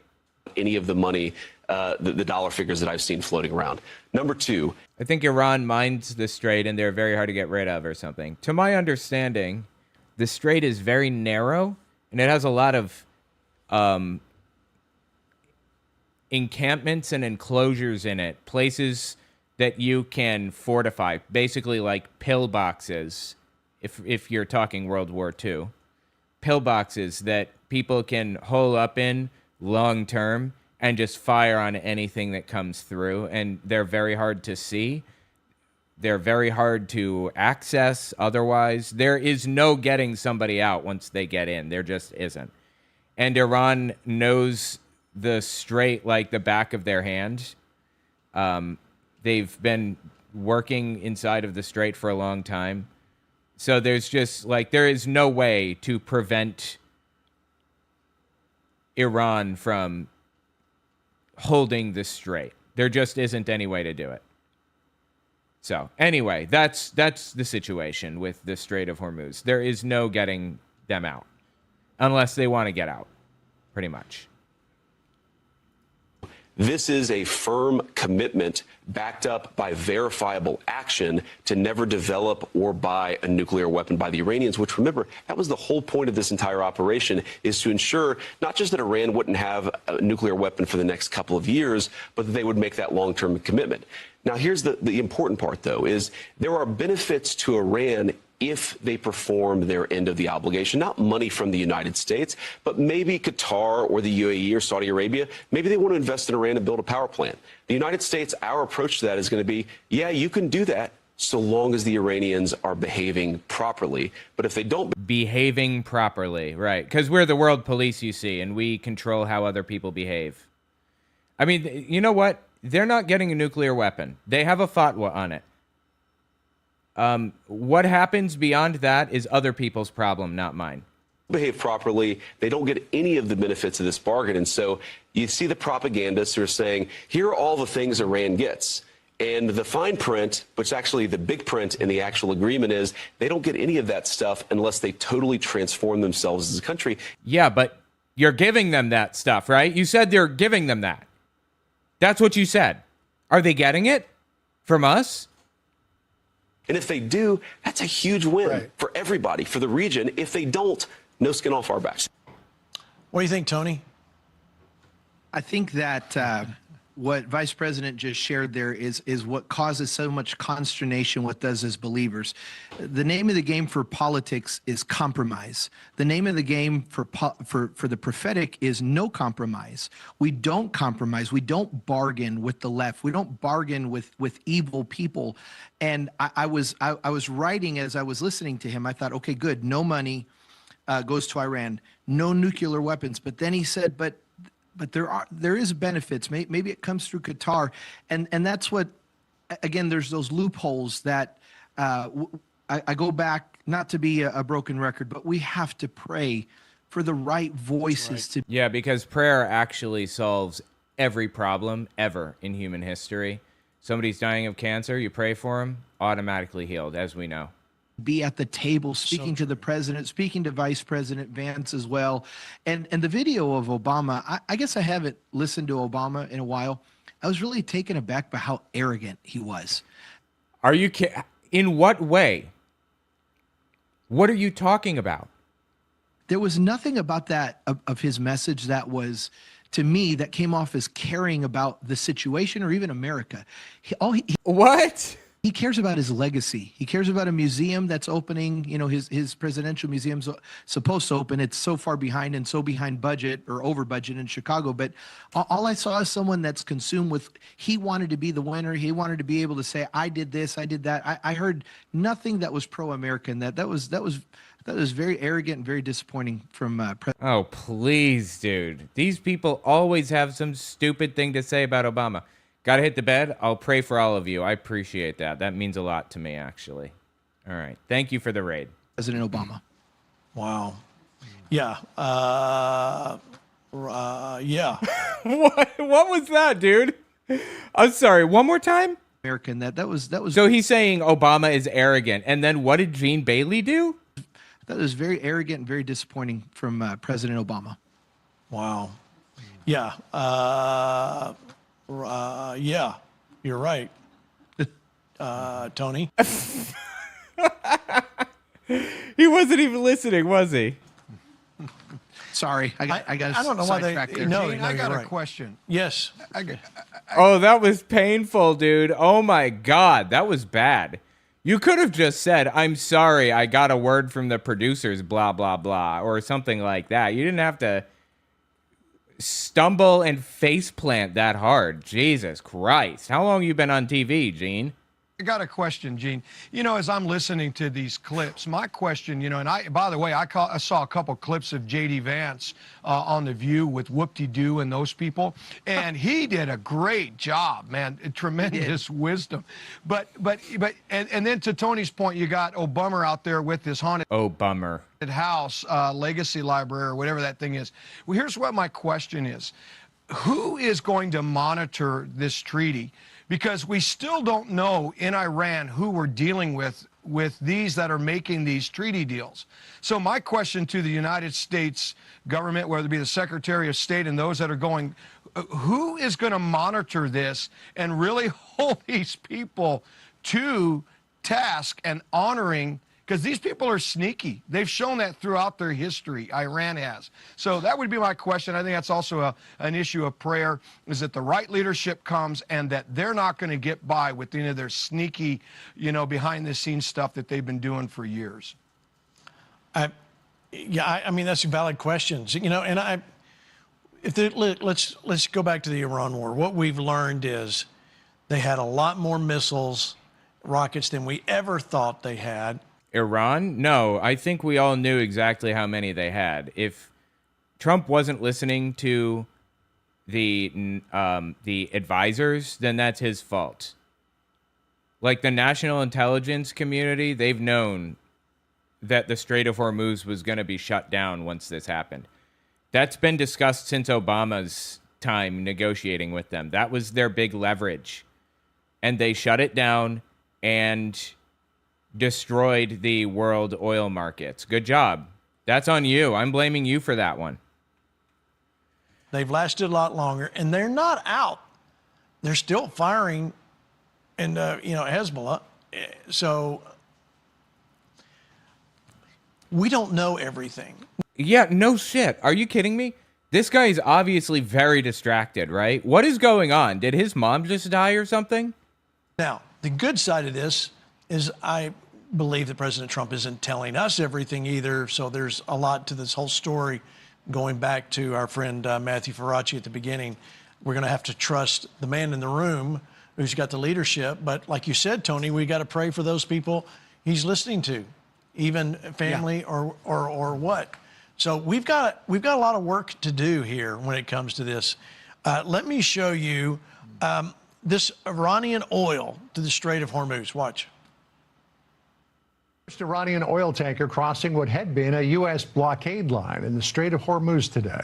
But major questions remain. Israel still vowing to defend against threats from Hezbollah in Lebanon, while Iran insists any lasting peace deal must include an Israeli withdrawal. President Trump today turning up the heat on Benjamin Netanyahu to keep the deal in place. That's really interesting to me. I am super excited to see how things play out between Israel and the United States. I would be willing to bet that Trump is going to fully turn on Netanyahu. I would like to see it at a bare minimum. I would like to see it play out that way. Is it going to happen? I don't know, but I would love to see that. Hormuz is open. That's good news, Tony. But how long will it last? That's the bigger question. How long will it last, and when will we see the benefits? When will we, the American people, feel the effect here? I'm on 2-3 churches a week. Airline tickets are double. Oh, they're crazy. The price of what they were. It's ridiculous. Well, you just got to get a private jet, right? Cup being here on top of all of that, I mean, just prices are through the roof. We're ready. I think Americans are ready to feel that relief, see that. And I do want to go back to one point that talking about the president. He has, and this is one of those no duh statements on Flashpoint, right? But he's gained the benefit of our doubt, right? He's Trump gained the benefit of our doubt? No. In no way, shape, or form has he gained our benefit of the doubt. What are you smoking? Done so much that we know we can trust. We can pray and trust at the same time, and know that I just that he had. We can give him the benefit of the doubt, even when we're a little unsure. We know that he's leading us. We believe he's leading us the right way. No. All right, William, I want you to comment before you do. The books are sold out already. So we've already sold all those. Wow. We'll be placing you, another order, and it'll probably take us a couple of weeks to get those in. We'll let you know. But I'm not doing back orders because I don't want you to. We've learned our lesson there. So we'll let you know when it's back online. William, do you see? I want to get your take with what you know. You wrote this book. You understand Israel. You also understand D.C. Do you think this Iranian deal is going to last very long? I think we all understand it's not going to last a long time, but do you think it's going to last long at all? Is he saying the deal that Trump just made with Iran? Is that what he means? This is definitely not lasting long. Well, no, I think it will, actually. In retrospect, I think it is going to last a while. Genuinely, I don't think that anyone's going to challenge Iran anytime soon. Why would they? If the Strait of Hormuz is open, we've seen what happens when it closes. That's a real, tangible threat now. We know we don't want that closed ever again. And we know they have full control, and it's impossible to open unless they want it open, period. Gene, I'll mention this first of all. I appreciate President Trump's reaching out to the evangelical community. He has been a greater friend of the evangelical community than any president. I was there for President Bush and Obama. Bush liked the Protestants and Catholics. He felt more comfortable. But President Trump, from the beginning, has been pro-evangelical, has a great relationship with the evangelical community, born-again believers, which is so important to understanding the biblical significance of Israel. And I think we're at a stage right now. Iranians are master negotiators. I have a Jewish friend who used to work at the embassy in D.C. and later became the consulate general in. Iranians are master negotiators, is what he just said. Interesting. Okay. What's his angle here? Los Angeles for Israel. He said, you can't out-negotiate these guys. They are very sharp. They even get PhDs in negotiations. They agree to a deal. They don't fulfill the deal. Then they go back to the table again. Oh, please, dude. A good negotiator will make a deal where everybody is unhappy. Like, the best negotiators will agree to things that nobody is happy about. I mean, negotiation is a full skill that you learn in law school. I know, because my wife learned about negotiation.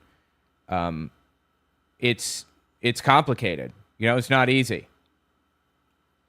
So if they actually went to school to learn how to negotiate, then that's good. That's preferable. And negotiate back and forth. They're masterful. I have received what I believe from an Arab source and also an Israeli source, what's in the agreement.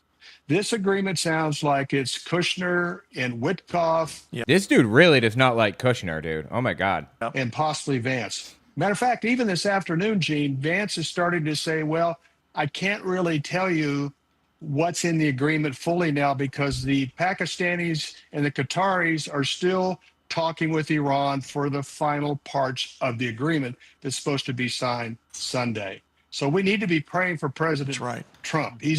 These are masterful people.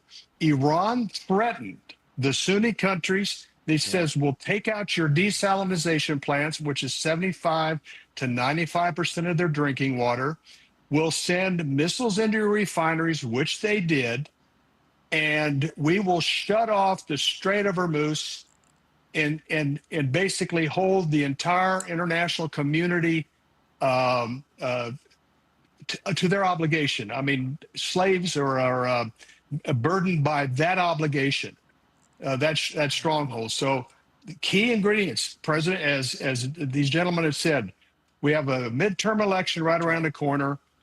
We have inflation and some other things. But the bottom line here, we need to pray for President Trump and his wisdom and his strength.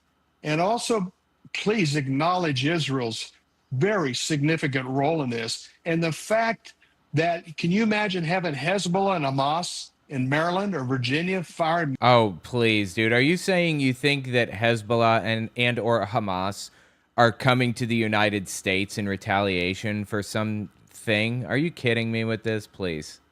Missiles into Washington, D.C.? Sure, yeah. Do you think we just sit there and not do anything? So, Gene, we're dealing with very experienced negotiators. We need to continue to pray for our president and our nation at this time, and also pray for Israel and Benjamin Netanyahu, because they need their prayer, because the neighborhood is getting stronger, and these proxy groups of Iran are going to get rearmed, and Israel needs our prayers as well.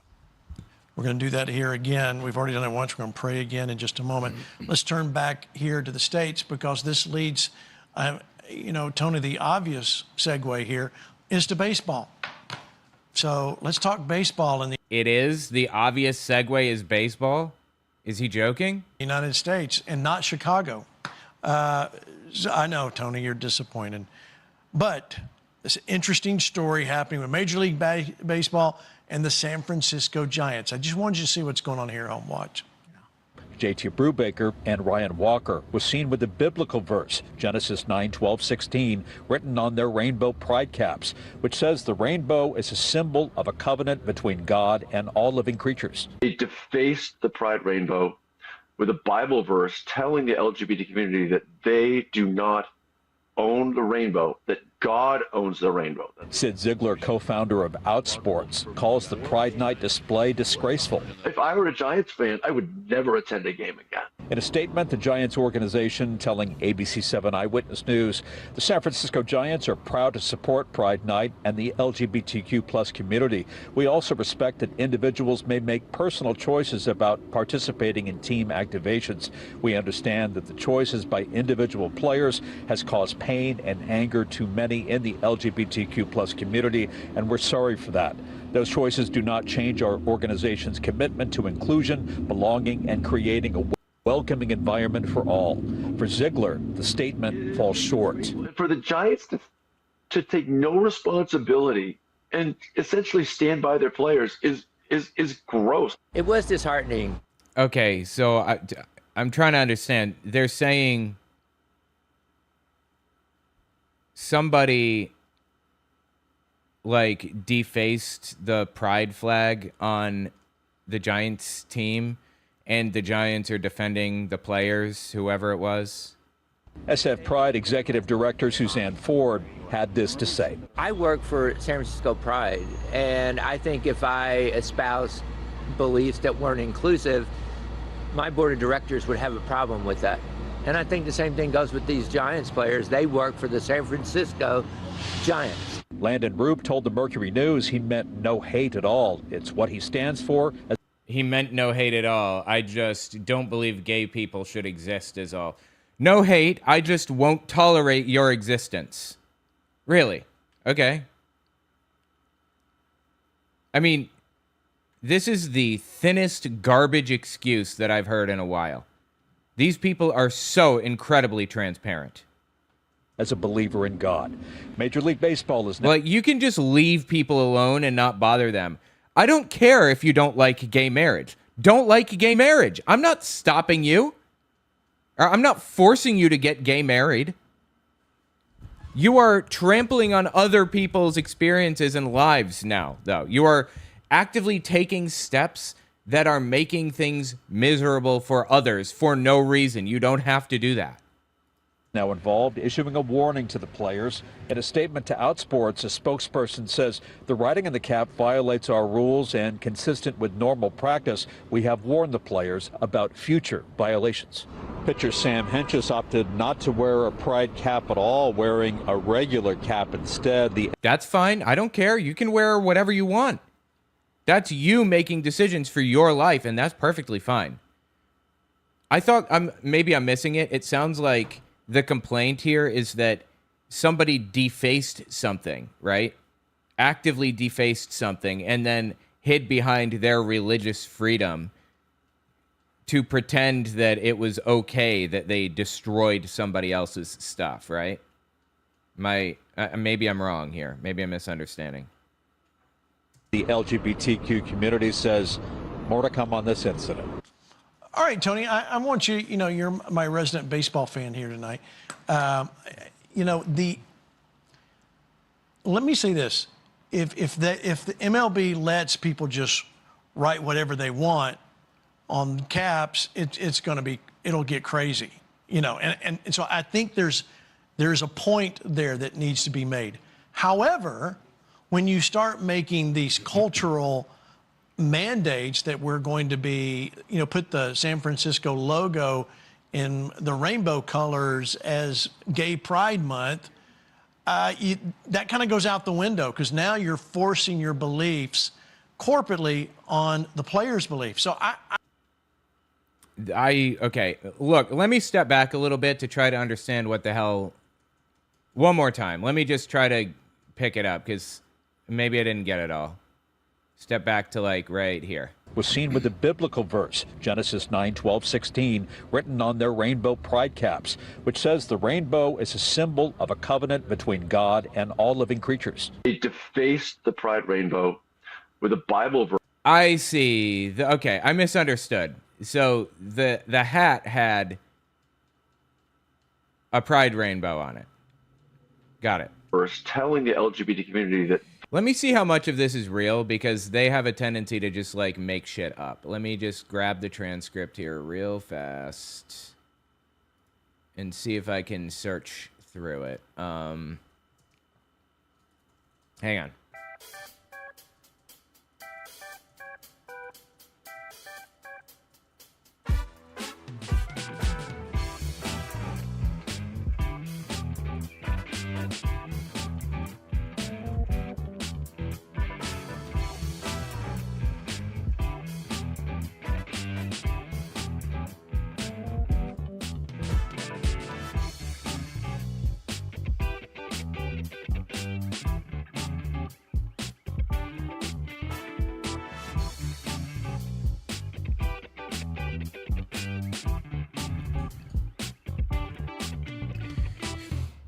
Okay, so here's what actually happened. Apparently, during the Giants' annual Pride Night at Oracle Park on June 12, 2026, a game against the Cubs, several Giants pitchers, Landon Roop, JT Brubaker, and Ryan Walker, wore the team's rainbow logo Pride hats, but wrote Genesis 9:12-16 on them. I'm assuming that's a section that says man and woman something something. A fourth pitcher, Sam Henches, skipped the pride hat entirely and wore the standard black and orange one. The verse is the Noah's Ark passage where God sets the rainbow in the sky as a sign of covenant never to flood the earth again. Oh. Roop said post-game the message wasn't hateful, just an expression of his faith, though he also said he'd push LGBT people to read the Bible. And the explicit reframing was the rainbow is a Christian symbol the LGBT community doesn't own. The MLB then gave the players a verbal warning. So I guess the rule isn't about religion, as they were claiming. The Giants telecast... hang on, I'm looking. 1 second. So the players' basic agreement bans any writing or personal messages on uniforms, nicknames, family messages, anything. MLB issued a follow-up statement clarifying the warning was routine, not disciplinary, and not based on religious content. The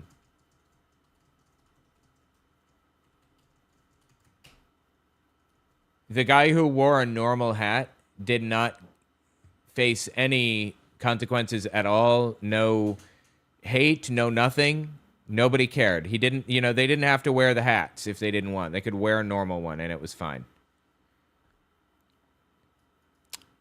I'm just reading here.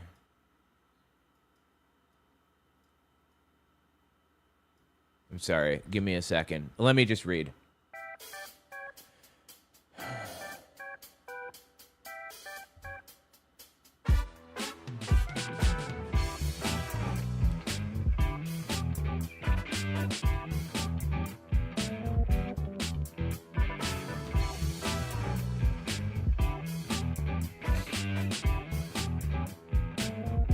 Yeah, okay. So the situation with this, just to summarize, the players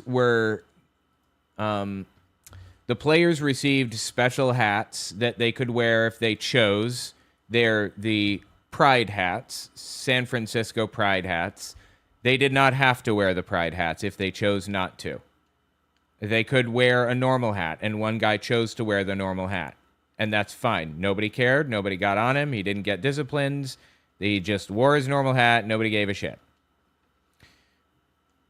The players who wrote on their hats got a violation for writing on their hats because that's against the rules, and they get violations. The same violations happened previously unrelated to Pride for writing on hats. You cannot write family messages or anything on the hats, period. That's just the rule. So the guy who wore a normal hat didn't get in trouble. The guy who wrote on his hat did get in trouble. This is not about persecution. Says the rainbow is a symbol of a covenant between God and all living creatures. They defaced the Pride rainbow with a Bible verse telling the LGBT community that they do not own the rainbow, that God owns the rainbow. Sid Ziegler, co-founder of Outsports, calls the Pride Night display disgraceful. If I were a Giants fan, I would... I mean, what they were doing here is a shot at the LGBT community. They were intentionally wearing the hat to send a message to the LGBT community that they do not support them. It was a shithead thing to do. Absolutely. And you know what? Like, at the end of the day, I don't really care if you just don't want to wear the hat, but taking a shot at the LGBT community for no reason, like, what's the point? Why would you do that? That's the bottom line here. Never attend a game again. In a statement, the Giants organization telling ABC7 Eyewitness News, the San Francisco Giants are proud to support Pride Night and the LGBTQ plus community. We also respect that individuals may make personal choices about participating in team activations. We understand that the choices by individual players has caused pain and anger to many in the LGBTQ plus community, and we're sorry for that. Those choices do not change our organization's commitment to inclusion, belonging, and creating a welcoming environment for all. For Ziegler, the statement falls short. For the Giants to take no responsibility and essentially stand by their players is gross. It was disheartening. SF Pride Executive Director Suzanne Ford had this to say. I work for San Francisco Pride, and I think if I espouse beliefs that weren't inclusive, my board of directors would have a problem with that. And I think the same thing goes with these Giants players. They work for the San Francisco Giants. Landon Roop told the Mercury News he meant no hate at all. I bet you meant no hate. You just decided to shove it in everybody's face that you don't like gay people. Again, you could have just worn the normal hat if you had chosen to. Another guy did that, and nobody cared. He set out to be a shithead. It's what he stands for as a believer in God. Major League Baseball is now involved, issuing a warning to the players. In a statement to Outsports, a spokesperson says the writing on the cap violates our rules, and consistent with normal practice, we have warned the players about future violations. Pitcher Sam Hentges opted not to wear a pride cap at all, wearing a regular cap instead. The LGBTQ community says more to come on this incident. Yeah, and he didn't get in trouble. I can't help but notice you didn't mention that he didn't get in trouble, that he was not criticized, that he was not attacked or whatever. Why didn't you mention that? That's pretty important, right? All right, Tony, I want you, you're my resident baseball fan here tonight. Let me say this. If the MLB lets people just write whatever they want on caps, it'll get crazy. Right, you can't do that. That's why the other guy was not criticized for just not wearing the LGBT hat. You didn't have to wear that hat. And so I think there's a point there that needs to be made.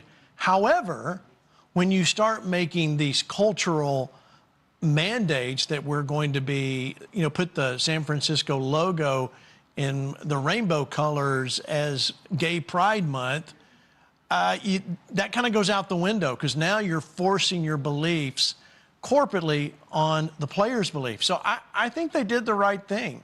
What do you say? Yeah. Of course you think they did the right thing. Yeah, so first off, if we're going to be inclusive, then you have to be inclusive of Bible-believing Christian believers. So, I mean, if you're inclusive, be inclusive. Secondly, I really think this goes back to not to put the blame back on the NFL, but this goes back to Colin Kaepernick and yes, all of those that were kneeling a few years ago. What, people aren't allowed to kneel if they want to? This is completely different from literally anything in this situation. They are not the same at all. What are you talking about? Ago, if you instituted a policy for protocol and standards and said, look, this is our professional standard, it'd be a lot easier right now for you to tell someone, hey, I don't want you writing something on your cap, but you let the other things slide. What other things slid? What is he talking about? You let other people write and promote.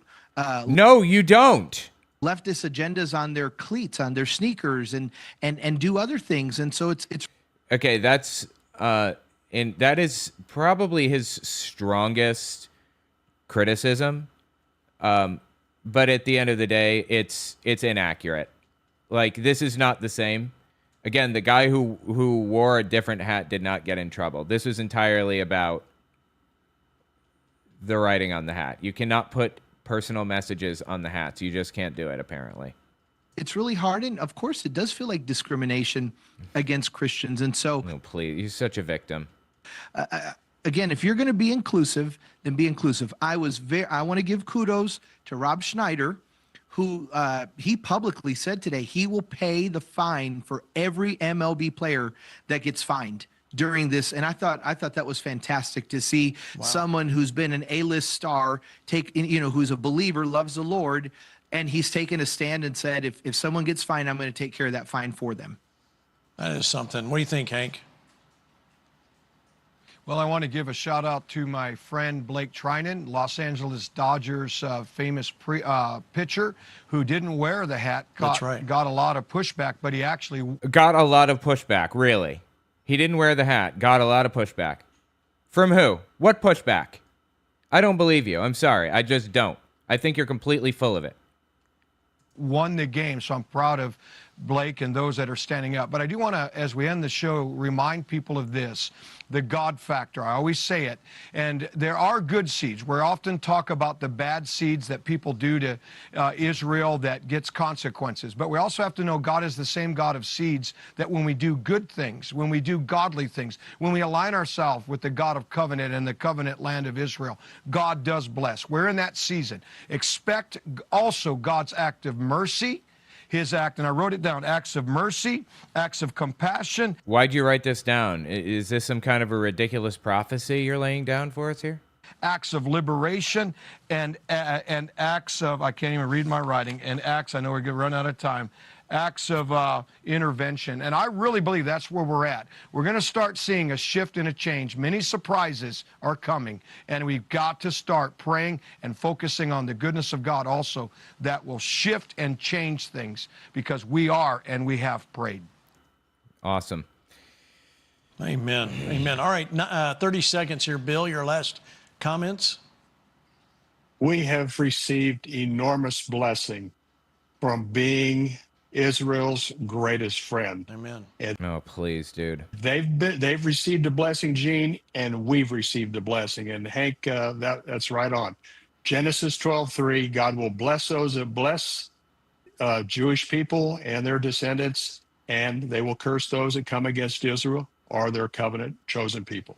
This is really disturbing to me. Like, you can justify literally anything by saying you support Israel no matter what. Those who bless Israel will be blessed. Those who curse Israel will be cursed. You can justify absolutely anything with that logic, and it's seriously disturbing to hear people use that logic. Amen. All right. By the by, check this out. Just a quick side note. I have an app called BookForge, which I have made available to the public for free. Also, Briefcase is available to the public, but I'm doing a lot of work on that one right now. So anyway, BookForge does text-to-speech. It TTSs a book, or it has a TTS server down here. You can turn on the TTS server and get the browser extension, and you can text-to-speech websites. Takes about a minute and a half to start the server, but once it's on, it takes 6 seconds or so, 6 to 18 seconds to buffer a website, and it just goes straight through the website. And it's pretty decent quality. You can get any voice you want. You can get Sub-Zero from like Mortal Kombat's voice. You can get Peter Griffin. his voice. You can get Bob Odenkirk, Better Call Saul, Scarlett Johansson. Here, just listen. This is Scarlett Johansson. Its long stretch of towers and bastions mailed in vines. Beyond the river, a league to the left, was a I'm going to speed it up. Here, this is 1.5 speed. tumbled expanse of forest-clothed hills, cloven by winding gorges where the sun never penetrated. And to the right, a precipice overlooked the river. And between it and the hills just spoken of, lay a far-reaching plain, dotted with little homesteads nested among orchards and shade trees. That may be a little fast. Let me go to 1.25 speed. The whole region for leagues around was the hereditary property of a prince, whose servants kept the castle always in perfect condition for occupancy. But neither he nor his family came there oftener than once in 5 years. This is The Mysterious Stranger by Mark Twain, one of my favorite books ever. And it comes with Bookforge. I just set it up, configured it or whatever so that it sets up as soon as you download Bookforge. owenmorgan.com/tools if you want to take a look. Not selling anything. I just think it's cool. That's all. Same with Briefcase. Not selling anything right now. Maybe down the line, but yeah. He's done many, many things. What's interesting is last year during the 12-day war, I had a chance to visit with Mike Huckabee, Ambassador Huckabee, and I said, Mike, your courage to send a text to President Trump saying you survived the Butler, Pennsylvania assassination for a time such as this, because at that point, President Trump was trying to decide under a lot of pressure from his MAGA party, MAGA followers and others, don't get involved in this at all. But that resonated with President Trump. He got back immediately with Ambassador Huckabee late in the evening, about 20 minutes after the original text was sent. And by the next morning, the White House website had Ambassador Huckabee's text there on the website. So what we did, we sent our B-2 bombers in. We spent 72 hours finishing that 12-day war, hit Iran significantly, and then pulled out. That was a very courageous deal. And once again, Israel showed how accomplished they are in 12 days. And what we saw... I'm sorry. There we go. William Koenig, thank you for being on. Pastor Hank, Tony, Matthew Faraci. Again, we will get those books ordered and back in as soon as we possibly can. But for now, they're sold out. However, just one giant ad for a book. We did get Crack Reporter found that... Crack Reporter? Like a reporter who reports on crack? Is that who we're talking about? For now, they're sold out. However... Hunter Biden? We did get Crack Reporter found that Pastor Hank actually was seen in a Whataburger restaurant recently when he got his fries. You know, Pastor Hank, I don't know how you can explain this. Ha, he's so funny. Just like a normal guy, right? He's just like everybody else.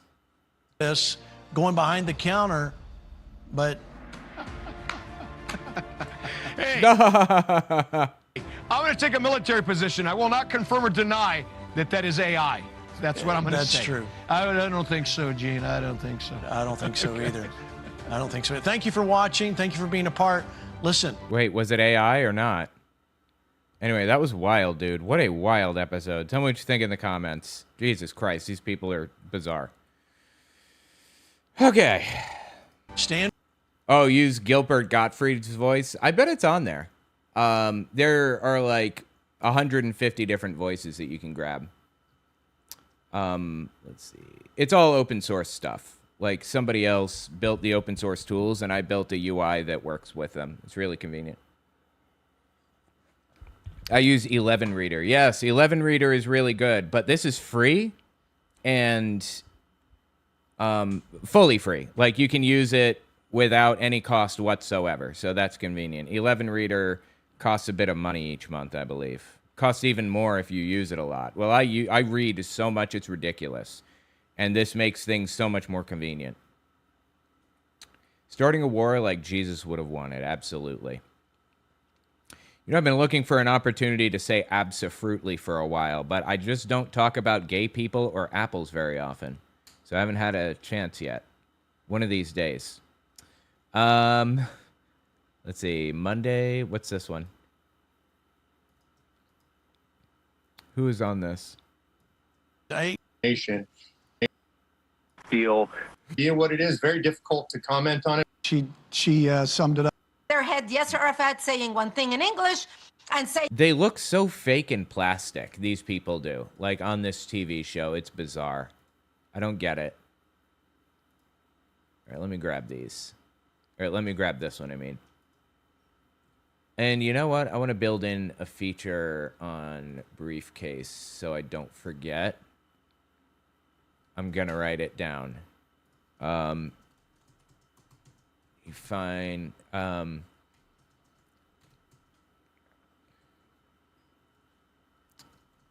want to make it so I can tell the system to trim the first 6 minutes or the last 6 minutes off of a video. Downloading some live streams have filler content for the first hour or two live stream to keep that. Long opening section is trim it from the download. Transcribe.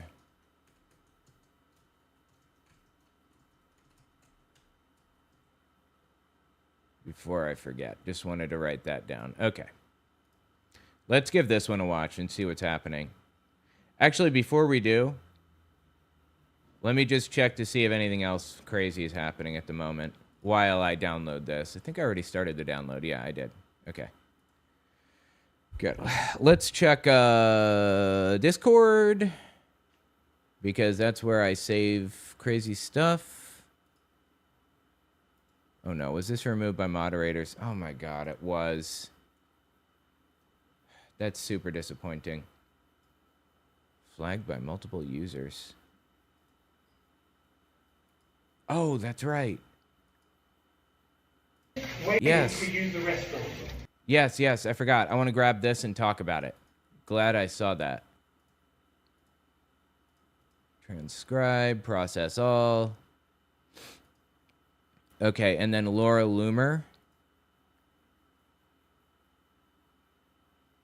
I think I fell for Russian propaganda. I hesitate to watch anything from Laura Loomer because she's such a nutcase. She almost certainly says slurs constantly on her channel. But let's see.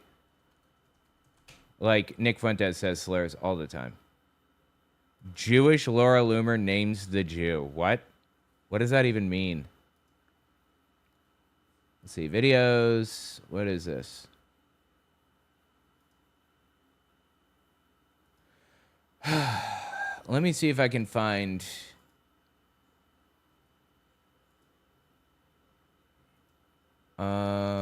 Talarico. Close. Where did... I'm sorry, give me just 1 second. I'm just trying to find this thing from Loomer. Copy image. And do a reverse image search, see if I can find this.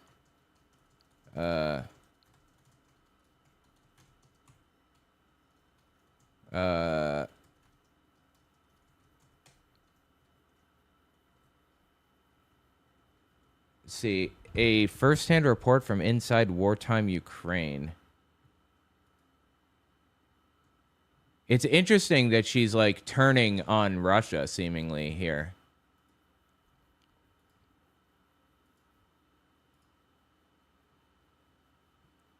Okay, I'm almost done here.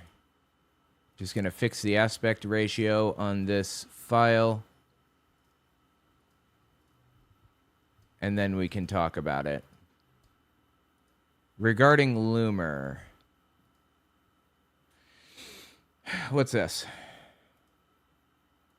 And for the last year, you made these media coverage about this.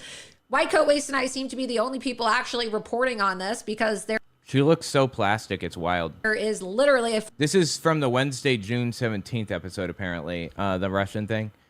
Live? Wednesday. So that would be this. Right?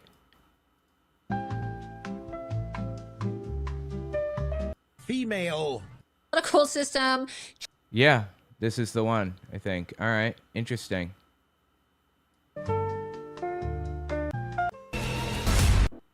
Man, this is a... Rumble.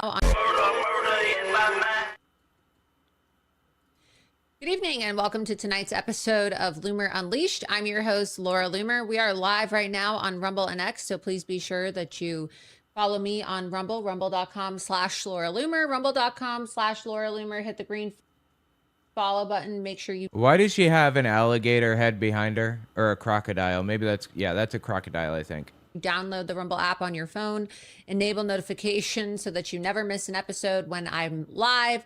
Also, be sure that you head on over to X, follow me on X at Laura Loomer and on X at Loomer Unleashed. Lots to talk about tonight, but aside from the Iran deal, if you want to call it the Iran deal, at the top of everybody's mind today is this horrendous sounding terror attack that was supposed to happen, I guess, according to the FBI, on Sunday, the day that President Trump hosted the America 250 UFC event at the White House, where... Right, I heard about this. If it's even real, supposedly there was some kind of an assassination attempt against Trump or something. Who knows what's real and what isn't anymore? They reconstructed UFC octagon, and long story short, the FBI says that 5 people have been arrested. We can go ahead and get the article up on the screen here, but early this morning, around 5 a.m. or so, Kash Patel took to Twitter. Why did she keep doing that with her breath? She keeps going, ha, ha. You notice? Listen again. People have been You catch that? Have been. Why? Arrested. We can go ahead and get the article up on the screen here. On the screen. Up on the screen. Why? Why is she doing that? But early this morning, around 5 a.m. or so, Kash Patel took to Twitter to announce that the FBI has arrested 5 people in connection with a drone attack plot against the White House UFC Freedom 250 Fest. Yeah, and I understand the FBI got on him about this. They're like, bro, this is an open investigation. What is wrong with you? You poor dumb fool. Now, you know, when I first saw this story, I thought, wow. Oh, let me give an intro. By the way, this is, let me try again. This is Laura Loomer, who I believe slept with Trump. She claims to have a tape of her sleeping with Trump, and Trump claiming to have told her this was the best I've ever received, basically, is what he said. Supposedly. I don't know if that's true. Let's listen to Laura Loomer. She is unglued from reality completely. Oh, are I guess Trump only likes things that are plastic, apparently. they jihadis? Like, what are they? Who's plotting a drone attack? But then I started thinking to myself, wow, I remembered when Hassan Piker was on his show. And Piker. Yeah, the R-Wing pilot says her plastic lungs are struggling to breathe through her plastic head, right? We've talked about this here extensively at Loomer Unleashed, how Hassan Piker seems to be getting away with inciting and encouraging acts of terrorism. What acts of terrorism did Hassan Piker encourage exactly, precisely? Can you give me a list? What things did he say exactly? Both domestic and foreign, as a jihadist Muslim communist. And I remember an episode of his show where he was teaching people how to make drones, suicide drones for that matter. Oh, please, dude. This is insane. Give it a rest. Hang on. Let me see if I,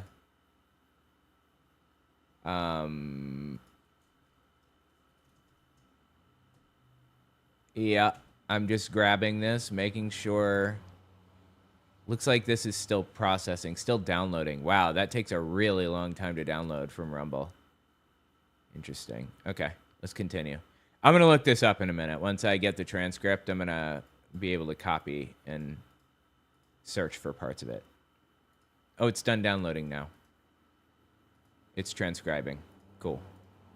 with parts that they could buy online, talking about how, oh, it's so easy. I'm sure we could find the clip as well. Hassan Piker, right, popular streamer, Muslim, who the Democrats, of course, are campaigning with, and they're streaming their campaign events with him, trying to make themselves appeal to a younger generation, openly talking about how, oh, it's so easy to build drones. It's so easy. Why don't you start going after people in America who are billionaires? And Free speech, baby. Don't we have free speech? Aren't we allowed to say whatever we want? As long as it's, well, I mean, in Republicans' eyes, absolutely whatever we want, right? With no limits whatsoever in their mind, right? What's all this complaining you're doing about free speech? why don't we start killing the capitalists? We have talked about this extensively here at Loomer Unleashed. I've shown you the clips of him saying he wants the streets of America to run red with the blood of capitalists. He doesn't care if billionaires die. He doesn't care if Donald Trump dies. Well, I mean, I don't think very many people care if billionaires die or if Trump dies. Like, tomorrow, if I found out Jeff Bezos died, I'd be like, oh, wow. Okay. Geez. Now I know. Thank you for telling me. I don't think I would really, like, I wouldn't sit down and have a good cry. Like, same with Trump. I'm not going to celebrate most people's deaths, but I'm not going to cry when I read the obituary, right? Like, what are you talking about? Well, turns out that these 5 individuals were in a signal chat, according to this indictment by the FBI, which included 23 people. 23 people are in a signal chat. 5 of them plotted and were arrested for trying to attack the White House with drones. And the indictment is pretty disturbing. We can go through the article, and then I'll play this Hassan Piker clip because, I'm not saying that Hassan Piker is to blame for this, but I'm going to show you commonality, right? A pattern between the woke right and the radical left. The woke right and the radical left. I'm sorry, the woke right and the radical left. I have to say it like she did. Hand. I don't understand why that's happening. Genuinely. Is there I don't remember hearing her speak like this. Did she actually get some botched plastic surgery that affected her lungs or something? I don't understand what's going on here. Been talking about a lot here on Loomer Unleashed, and I've been warning everybody. I said eventually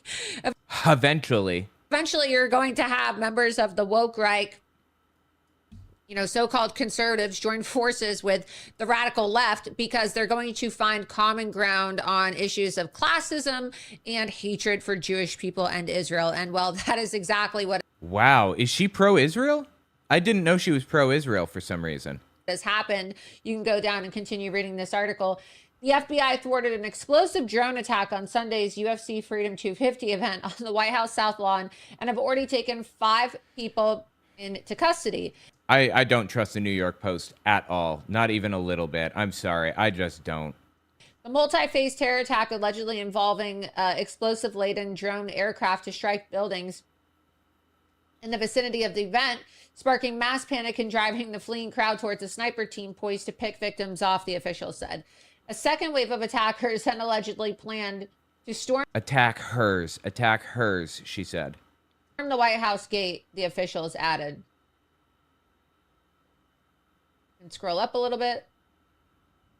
The plot was stopped cold on June 10th after investigators executed a search warrant in Cincinnati where the first arrest was made, FBI Director Kash Patel said in a statement. You can continue scrolling down. Some of the suspects traveled to Fredericksburg, Virginia on June 12th or 13th to make preparations for the attack. Upon investigating a suspect's iPhone, authorities found at least 23 users of an encrypted chat app Signal involved in discussing parameters of what could have been a devastating terror attack in the heart of our nation's capital. A suspect told investigators the goal of the attack was to target capitalist elites, billionaires, and politicians who received money from the American Israel Public Affairs Committee, known as AIPAC. Wow. So who is constantly talking about billionaires and the elites and politicians? Well, I understand that AIPAC isn't really much of a problem anymore. I understand that they put a lot of effort and money into influencing politicians, but they don't do it as much because they've been heavily called out. Now it's others like J Street and some other smaller super PACs, I guess. Not really clear. Marjorie Taylor Greene just the other day was talking about the elites. Candace Owens was talking about the elites, right? Remember when she was talking down to our vice president, J.D. Vance, saying, oh, well, you know, you notice that he's very elite. He's elite. While Candace walks around wearing, you know, $10,000 outfits and has two. Hey, that's fair. 100%. Multi-million-dollar homes. Then you have Tucker Carlson talking about AIPAC nonstop, Thomas Massie talking about AIPAC nonstop, Hassan Piker, Marjorie Taylor Greene, Candace Owens, so be it. All these woke right personalities, and of course the entire radical left, the entire progressive radical left. By the way, about the Hassan Piker claim, on a March 1st, 2026 Twitch live stream, Piker was showing footage of Iranian Shahed drones hitting Gulf targets during the U.S.-Israel-Iran war, and remarked that you really don't need suicide bombing anymore because of drone warfare. The framing was the Taliban-Pakistan conflict. The Taliban guy was like, oh, you have nuclear arms, but we have suicide bombers. And his point was that kamikaze drones have made that tactic obsolete. He then said, just make drones. China sells explosive ordnance delivery mechanisms you can put on a DJI drone. That's what he was saying. Okay, that's not him telling people how to make drones like that. That's very different. But okay, whatever. Infighting? I love the infighting. Tear each other apart. 100%. Talks nonstop about classism and the elites and AIPAC. And so ultimately, you know, you have members of the Republican Party who want to use this, and they want to use it in an election year, obviously, to say, see, look, I told you the radical left is so violent. This is why you have to vote for Republicans in the midterms. And while I'm sure that some of the individuals within this chat, the 23 individuals involved, and, you know, we still don't have the identities of all 5 of these individuals who have been arrested, while I'm sure that some of these people may, in fact, have left-leaning tendencies, I'm sure that a lot of them are also conservative, right? I'm sure that some of them are, you know, conservatives, or they may describe themselves as Christian nationalists. In fact, one of the individuals did describe himself as a Christian nationalist.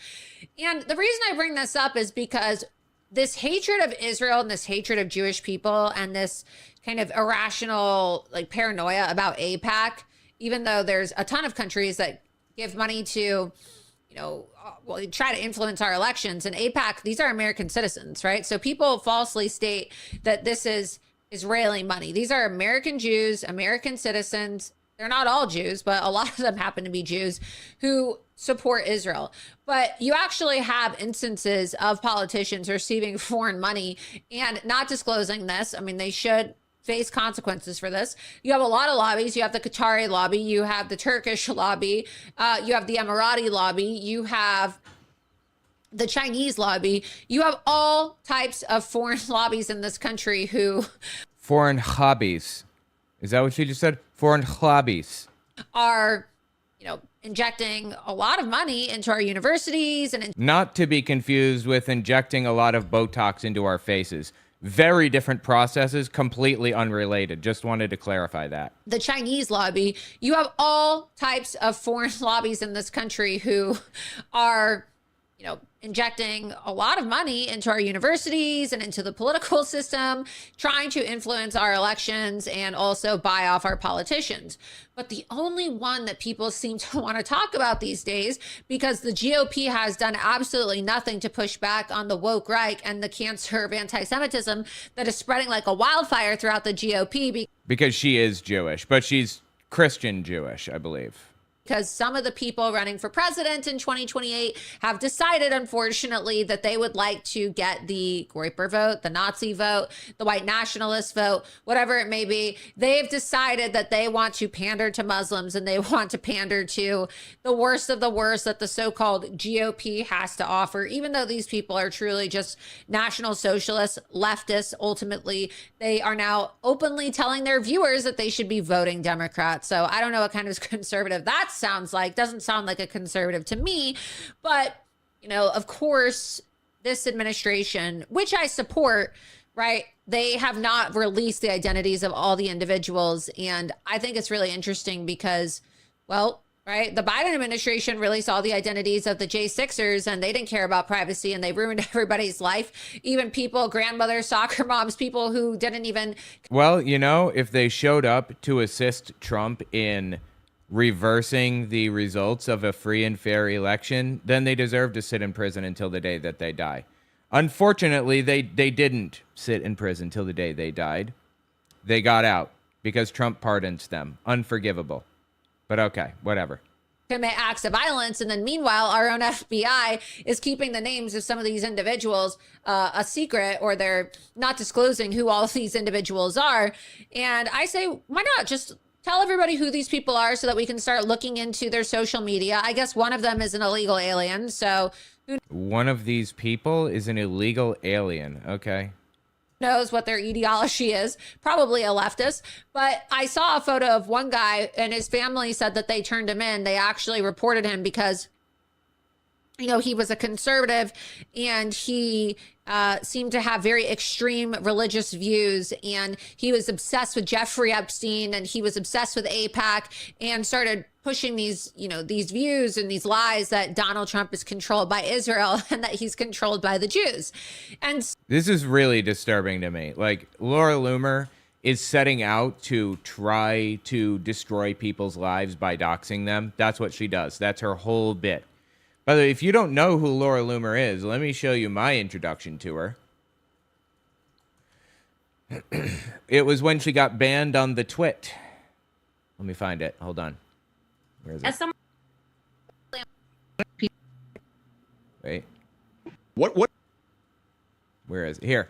This is the one. This is when she was banned on the twit.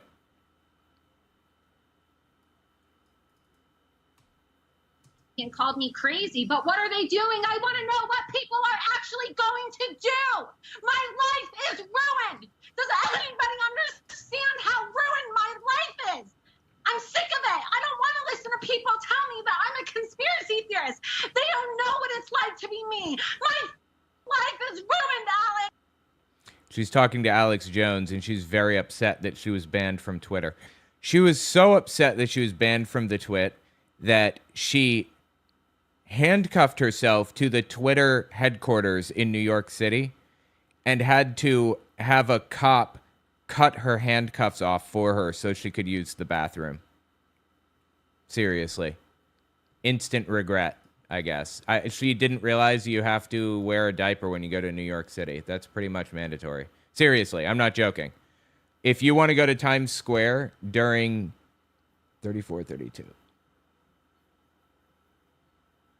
During the ball drop or whatever, you need to wear a diaper because you're going to be there from 9 a.m. to 1 a.m. the next day, and you won't be able to leave. You have to keep the exact same spot. So you bring water, you bring food, you bring a diaper. That's how it works. For example. But that's how protesting works too. If you're not planning on leaving for the whole day, then you bring a diaper, right? Obviously. He's controlled by the Jews.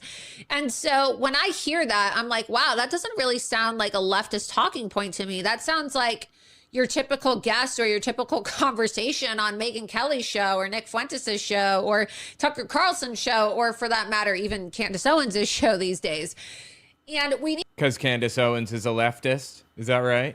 Needs to really have a conversation in this country about how the most extreme elements within both parties are coming together, right? We call this horseshoe theory. It remains truly undefeated.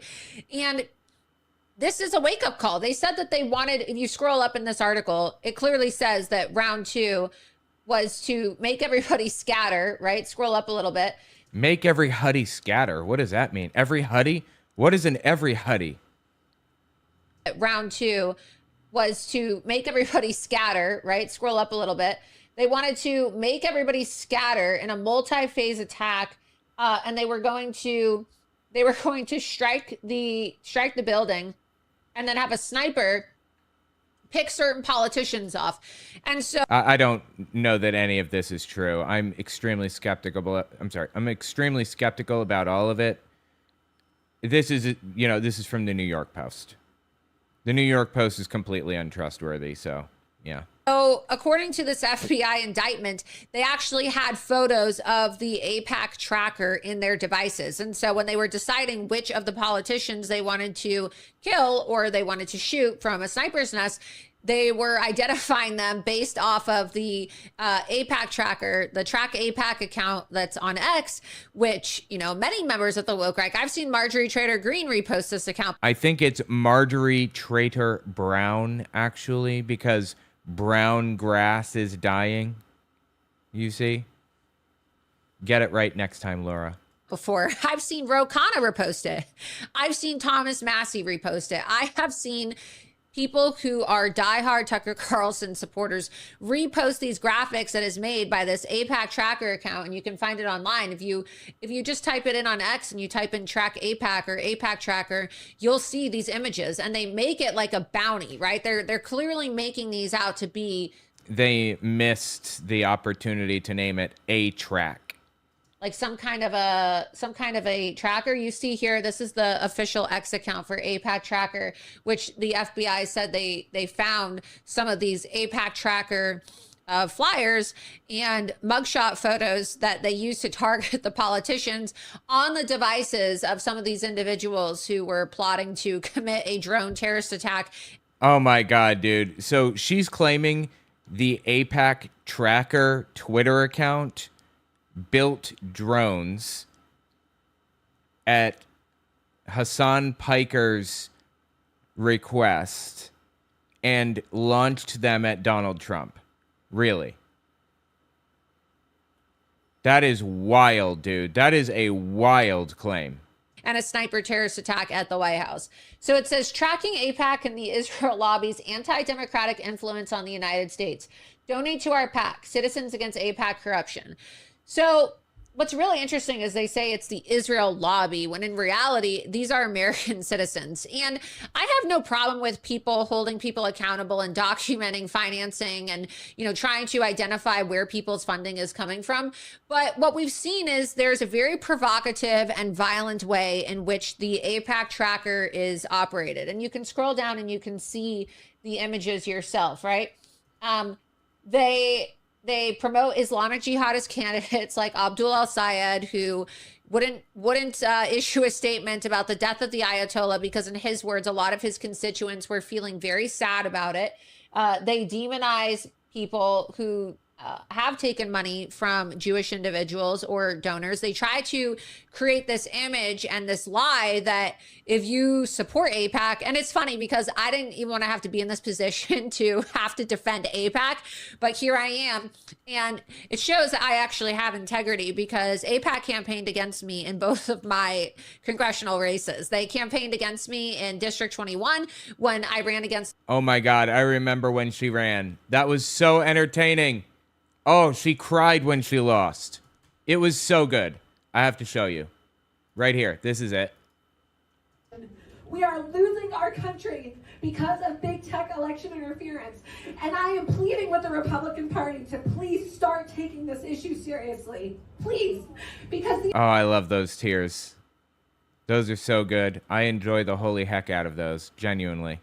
the American people deserve representation. And that's why I ran for Congress in 2020. It's why I ran for Congress in 2022. And it's why I'm going to keep fighting for all of you. I'm never going to. Yeah, totally. It's everybody else's fault, not mine. I'm not a bad candidate, you see.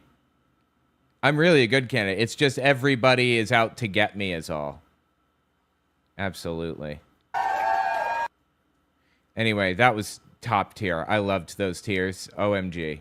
Lois Frankel, who is a Jewish Democrat incumbent, even though she is, basically an ally to the Hamas caucus in Congress. The Hamas caucus? Come on. I've never been anti-Israel, so I don't even understand why AIPAC campaigned against me to this day. I have no idea why they campaigned against me, but I've always been very concerned about this X account, and I've talked about it on previous episodes as well. I always said the way that these images and these flyers are created, they're like wanted posters. And all it takes is one psychotic individual, like that guy, Elliot Rodriguez. Remember Elliot Rodriguez, who showed up to the Jewish Museum in Washington, D.C. on my birthday 1 year ago, and he shot that Jewish couple. Remember, he shot them for no reason other than... Yeah, you're talking about stochastic terrorism, and that's what Laura Loomer specializes in. Stochastic terrorism. That's what she does best. She's been using stochastic terrorism against her political enemies for a very long time.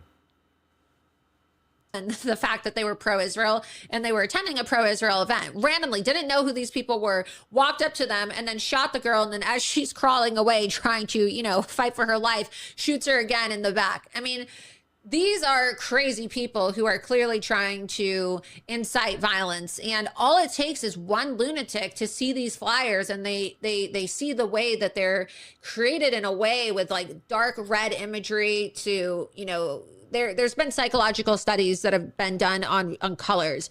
Really? There have been psychological studies done on colors. Okay. Let's hear about psychological studies from Laura Loomer. And some studies show that red incites anger. And so that's why there's an entire color palette for hospitals, for example, because there's this whole study about how certain people react to colors. So purple, for example, and blues are supposed to be very calming colors. And if you are in a hospital, you'll notice that like if you get sick or something, or you have to go to the hospital, or you're in an emergency room, the color of the walls are usually like an off-white or like kind of like a gray or a brown, because it's supposed to be like a sedate color, right? Like nothing that is going to really like invoke any kind of, you know, emotion, just something. I have no problem believing that, but I would not get my facts from Laura Loomer. I would verify every single fact that she lays down every single time. That is supposed to keep your blood pressure down. You're never going to go to a hospital and see a bright red wall. So the color red in these studies is supposed to incite anger, and it's supposed to get your blood pressure going, and it's also supposed to create a sense of anxiety. And so if you scroll down and you look at a lot of these AIPAC tracker flyers, I don't know about that. Let me see if I can find more info on that.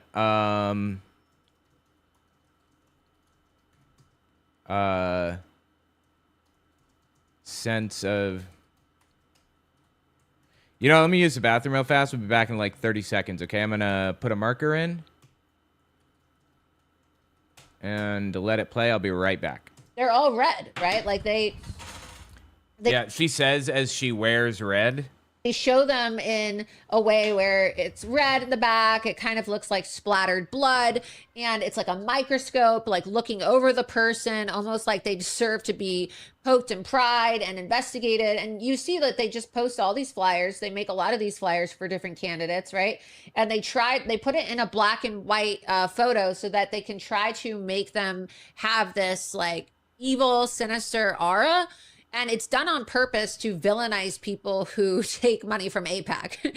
And clearly there are psychotic people out there. And I take this very personally because I have to literally put a panic button on my desk in my studio. And people will say, oh, why do you get so triggered by this? Why does this bother you so much? Why do you talk about these issues so much? Because I have to spend thousands of dollars every single month out of my money that I wish that, you know, I could spend on other things, maybe investing into my life, investing into my family. I don't know, just other things that I should be able to spend my money on. And I have to spend my money on security, armed security, cameras, motion sensors, panic buttons that are literally connected to my local police department, because so many crazy people out there have decided to normalize this idea that you are not an American citizen if you are Jewish in America. And if you are a supporter of President Trump and you are Jewish, you are not really an American citizen, but you're actually a spy for Israel. And as a result of these crazy laws.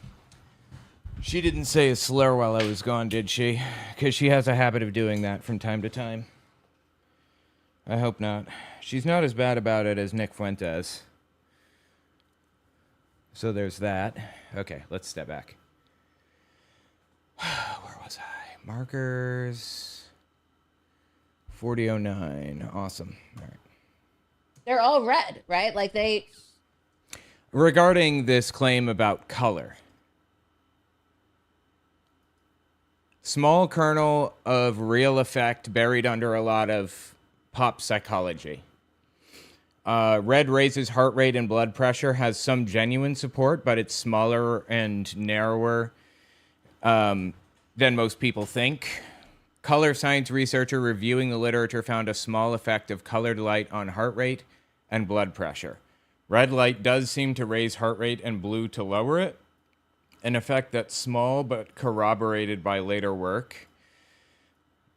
Most of the cleaner findings are about exposure to red light, not the color of a wall or a graphic. And the effect is modest. I have no problem accepting that, you know, this is a propaganda effect that they're trying to use. I mean, Republicans do the same thing with things like this. And it, you know, it's not necessarily bad. Like, if a bad thing is happening, it's okay to mark it in red, right? Like, you're seeing your 401k go down, or you're seeing somebody is supporting Donald Trump or something, like, red is bad. I can't help but notice that that's the Republican color, though, right? That they chose. Anyway, interesting that she's kind of laying it down like this. What? They show them in a way where it's red in the back. It kind of looks like splattered blood, and it's like a microscope, like looking. Boy, don't let Republicans know about this. That would, you know, they'd be very unhappy about their whole branding thing. Over the person, almost like they deserve to be poked and pried and investigated. And you see that they just post all these flyers. They make a lot of these flyers for different candidates, right? And they put it in a black and white photo so that they can try to make them have this like evil, sinister aura. No, that's not how it works. And it's done on purpose to villainize people who take money from AIPAC. Not how it works.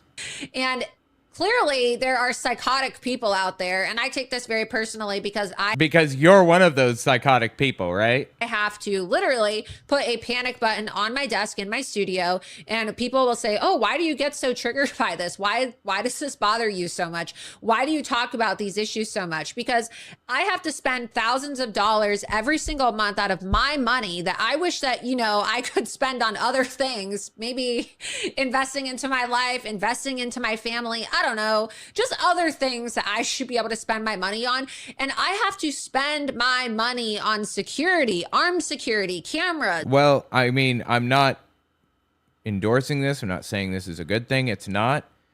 But this is entirely your fault, Laura. You and people like you use stochastic terrorism to your advantage intentionally. And she knows that. She knows that full well. She knows what stochastic terrorism is. You cannot convince me she doesn't.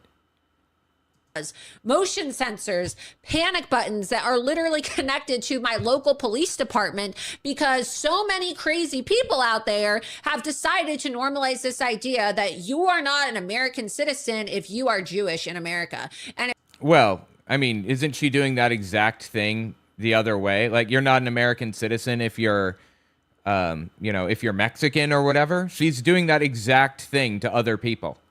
Is there like not a shred of self-awareness in Laura Loomer, genuinely?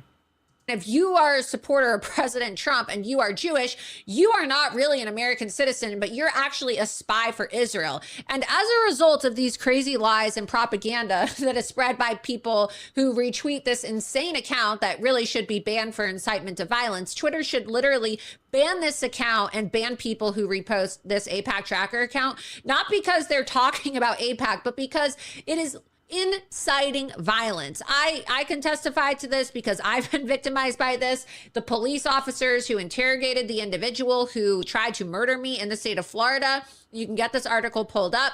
Literally told me that when they interrogated them and they asked them what inspired them to try to come to Florida to murder me, or say that they wanted to come to Florida to murder me and several other Jewish individuals, and he said that I was an Israeli spy, an Israeli agent, is that he watched Tucker Carlson, Candace Owens, and Nick Fuentes. This is what the police officers told me. This is... Oh, so it was a right-winger. A right-winger tried to kill her, allegedly. Okay, interesting. A Nick Fuentes fan? That Fuentes and Loomer used to be friends, but I believe Fuentes saw how toxic she is as a human being, and she saw how Nazi he is, and anti-Israel at any cost. So they're just not meant to be friends. Literally what they said to me. And so, you know, when I see all this is apparently real. Nicholas Ray, I'm sorry. Nicholas Ray, 28, of Spring, Texas, arrested late October 2025 and charged with extortion, written threats to kill, and unlawful use of a two-way communication device. That's weird. Okay. The exact charges, hang on. Florida Attorney General James Uthmeyer announced it. His bond was set to $620,000. So on and so forth. All right. Sure enough. I see Tucker Carlson last week do an entire show talking about AIPAC. By the way, Candace Owens, Tucker Carlson, Nick Fuentes, that specific detail about her blaming those three, that's not in the indictment, apparently.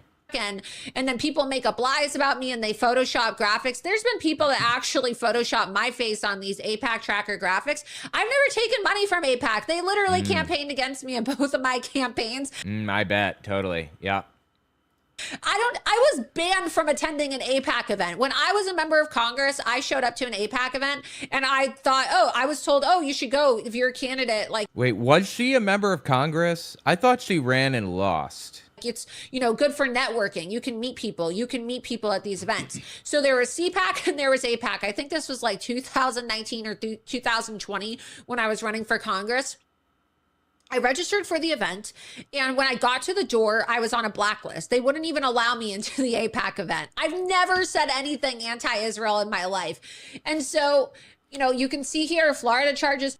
I don't know about that. I think she has, actually. Back in the day, she used to say she's a good Jew. The other Jews are bad Jews, that kind of thing.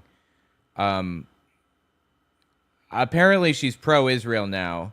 But she said some very anti-Jewish, anti-Israel things back in the day, for sure. I remember. I covered them at the time.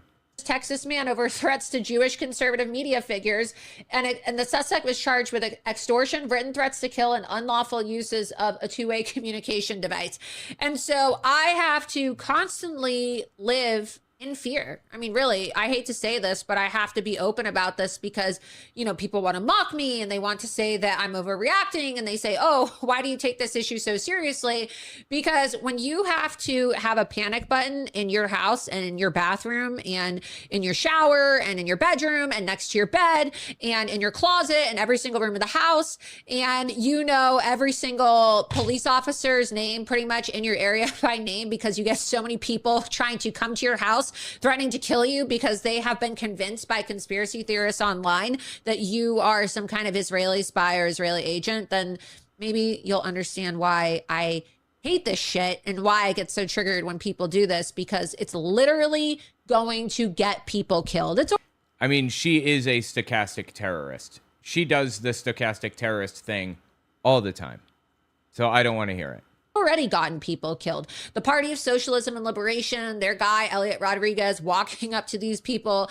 And I have to worry about this. I get harassed. My family members get harassed, even though they're not even involved in politics. My family members have received insane postcards in the mail, like with very violent imagery. And I've received things in the mail, and people try to show up to my house. They've tried to kill me. People have been arrested. Yeah, that's happened to me too. I know, that's part of being a public figure. Not right. Not good. Don't want to live in that world. Guess who created that world? Guess who set things up, set things in motion to be the way that they are right now? Guess who raised the temperature in the United States to this degree? Just take one guess. okay, and have been charged for plotting to murder me because they believe these lies. And so I'm just so sick of it. I'm so sick of it. And now it is radicalizing people to the point where 23 people were radicalized enough to join a group chat on Signal, right? Like, imagine how psychotic you have to be to say, you know, today's the day that we show these politicians who spoke at AIPAC or they got a check from AIPAC. We're going to kill them at the UFC event for America 250. We're going to drone the White House. Like, this is what all of this rhetoric has done over the last several years since October 7th. They have allowed for the most obnoxious and violent voices to be amplified by the social media algorithms. And now people's lives are directly in danger. And so, you know, the Republicans can say, oh, well, this is the Democrats, they're inciting violence. No, it's your own people, right? It's a lot of your own fucked up Republican people. And I hate to say it, but there are a lot of fucked up people in the Republican Party. There are. And taking out the trash means taking out the trash in your own party. And if people want... I do love infighting. I'm a big fan, actually.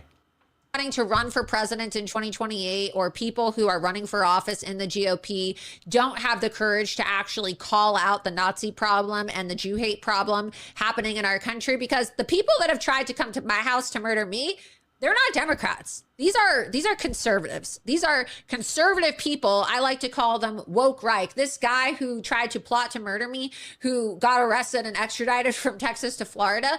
Yeah, he's not a Democrat. He's a woke Reich conservative. He's a woke Reich. Interesting. Woke Reich is the right. I thought she was talking about the left when she said woke Reich. Okay, cool. Conservative. I say conservative because really ultimately these people support National Socialism, and the horseshoe is complete, because when you have conservative people who call themselves Christian nationalists or whatever the hell they want to call themselves, right, to justify their supremacy and to justify their campaign of hatred, and I'm not saying that all Christians are like this. Most Christians and Catholics I know condemn this type of behavior. But there's this virus that is trying to infect the Catholic Church. It's trying to infect Christianity. And they have decided that they want to push Chrislam. They've decided that the real alliance is between Christians and Catholics and Muslims, even though Muslims openly talk about how they want to kill the infidel. So Jews are supposedly the enemies of America and the enemies of everybody in the Western world or around the world in general, according to these people. But the Muslims chanting death to America are our allies now. They're our partners, apparently, according to some people. They're our partners, and we're supposed to trust these people. And we're gonna potentially unlock billions of dollars for some of these people. And I don't know. She talking about Iran getting money from the Trump administration to rebuild or whatever, reparations. Is that what she's talking about here? I think that everything I needed to learn about Islam, I learned on 9/11. And okay, that explains a lot, actually. I understand. At the end of the day, there's only two types of people that are really carrying out these threats of violence against me. They're the jihadi Muslims, and I get a threat assessment from my security company that I pay for. Thousands of dollars a month I have to pay in security. And every single month when I check my security threat assessment and I see, 10,000 death threats against me, and then they say you may want to upgrade to the next level because... Okay. Now it sounds like a scam. You may want to upgrade to the next level. Now that's a scam, right? You're in the category where we think that somebody may actually try to take your life, and I have to shell out even more money every single month to basically just stay alive in my own goddamn house. Well, they're Muslims and they're members of the woke Reich. Please, dude. Look, there's a very simple solution to this. Everybody chill out. Calm down. Stop acting like nutcases, stop encouraging violence on the right, and the temperature will decrease dramatically across the political spectrum. That's how this works. Calm down. They're so-called conservatives, right? These are not necessarily Democrats. So increasingly, as time goes on, it's not necessarily the radical left that is the threat to my life. It's actually people in the GOP that are a threat to my life, people who the GOP refuses to condemn. And it seems like that was the case with this threat at the White House the other day too. So, Yeah, we can blame the Democrats. Woo, we're going to blame the Democrats for everything. And we'll just ride this wave until the midterms and blame the Democrat Party for everything. But when I look at my threat assessment every single month, I see exactly who is talking about wanting to kill me from their little anonymous accounts. And these are so-called conservatives and Muslims. So I bet Muslims. So many Muslims threatening to kill you. Take that for what you will, but it's increasingly clear to me that all these alliances with Muslim countries and Muslim individuals and the conservative movement's continued whitewashing of Islam as if it's no threat to our country. Who do you think started this whole trend of calling people out for taking AIPAC money? Oh yeah, it's the Islamic lobby in America. And they actually are. I call them Islamic lobby because they're funded by Turkey. They're funded by Qatar. They're funded by Muslim countries. And well, now we clearly see that other countries, our adversaries like China and Russia. Like, I want to know something. Why do people do this to their own faces? Why do they do this? What is the point behind this? I want to know. Do they think this looks good or something? There is nothing good about this. Please, people, stop it. Nope. That was the wrong sound effect, but appropriate anyway. Stop it. Get some help. Please. Are also getting in on the social media disinformation operation to rip America apart because they found out that the quickest way to destroy Western civilization from within is to spread anti-Semitism, because once anti-Semitism takes over a society, their ultimate collapse is inevitable, right? Interesting. Actually, general hate is what makes a society worse in every single way. It's not just anti-Semitism. Right now, immigrants in the United States, whether legal or undocumented, feel like the Jews felt in Holland during the Holocaust, hiding. They're afraid to come out when they hear that ICE is around because they'll be stopped, because racial profiling is legal now. According to the Supreme Court, of course. They're afraid to come out of their house. They certainly know friends and family members who are from Mexico who may not feel safe at all. And you don't know where you're going either. CCOT? To the concentration camp in El Salvador? Guantanamo Bay? Or an ICE detention facility like Alligator Alcatraz? Where are you going when they catch you? People do not feel safe in the United States right now. Undocumented immigrants, most of all, or just plain immigrants. Not good. How do you defend that, Laura Loomer? Right? We've seen this throughout history over the years, over the last several decades and centuries, and that anytime anti-Semitism spreads, it spreads like a cancer, and it's this kind of like a necrosis that eats a society from within. But you're okay with immigrants being treated like they should be put to death. And ultimately that society collapses. And you know, we see the way that RT, Russian state media, as I've talked about extensively on this show, tries to amplify a lot of these woke right podcasters now. And you see the way that Dugin, right? Alexander Dugin is coming to the defense of a lot of these woke right podcasters, Megyn Kelly, Nick Fuentes, Tucker Carlson, Candace Owens.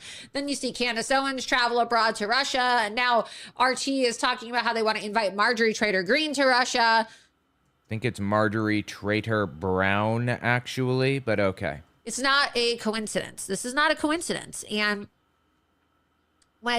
so she's fully turning on Russia here. She's saying Russian propaganda is eating us from the inside out, basically. When you study about Russia, we're going to get into this tonight with my guest, you start to see that a lot of these countries that like to pretend that they're Christian or that they're Christian nationalist nations, they have no problem selling out to Islamic factions to do their bidding or to do their dirty work or to help assist in the killing of their enemies, right? Or their perceived adversaries. And Russia is one of those countries. And when I look at the way that this radicalization is taking place online, it's hard to ignore the fact that a lot of this radicalization that is happening on social media is being amplified by foreign bot networks. And of course, the first thing that Pam Bondi did upon taking office, being sworn in by Donald Trump last year, is she signed a memo that essentially got rid of FARA enforcement. And so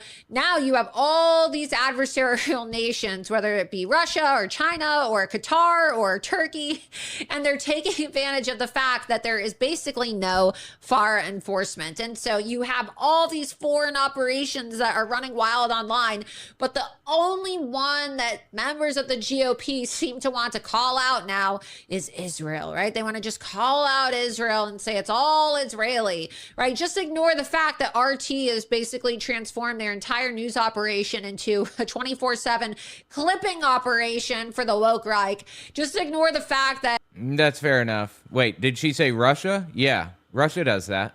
You have the Iranian lobby rebranding themselves as the Quincy Institute and NIAC, and they're going around trying to give briefings to policymakers in Washington, D.C.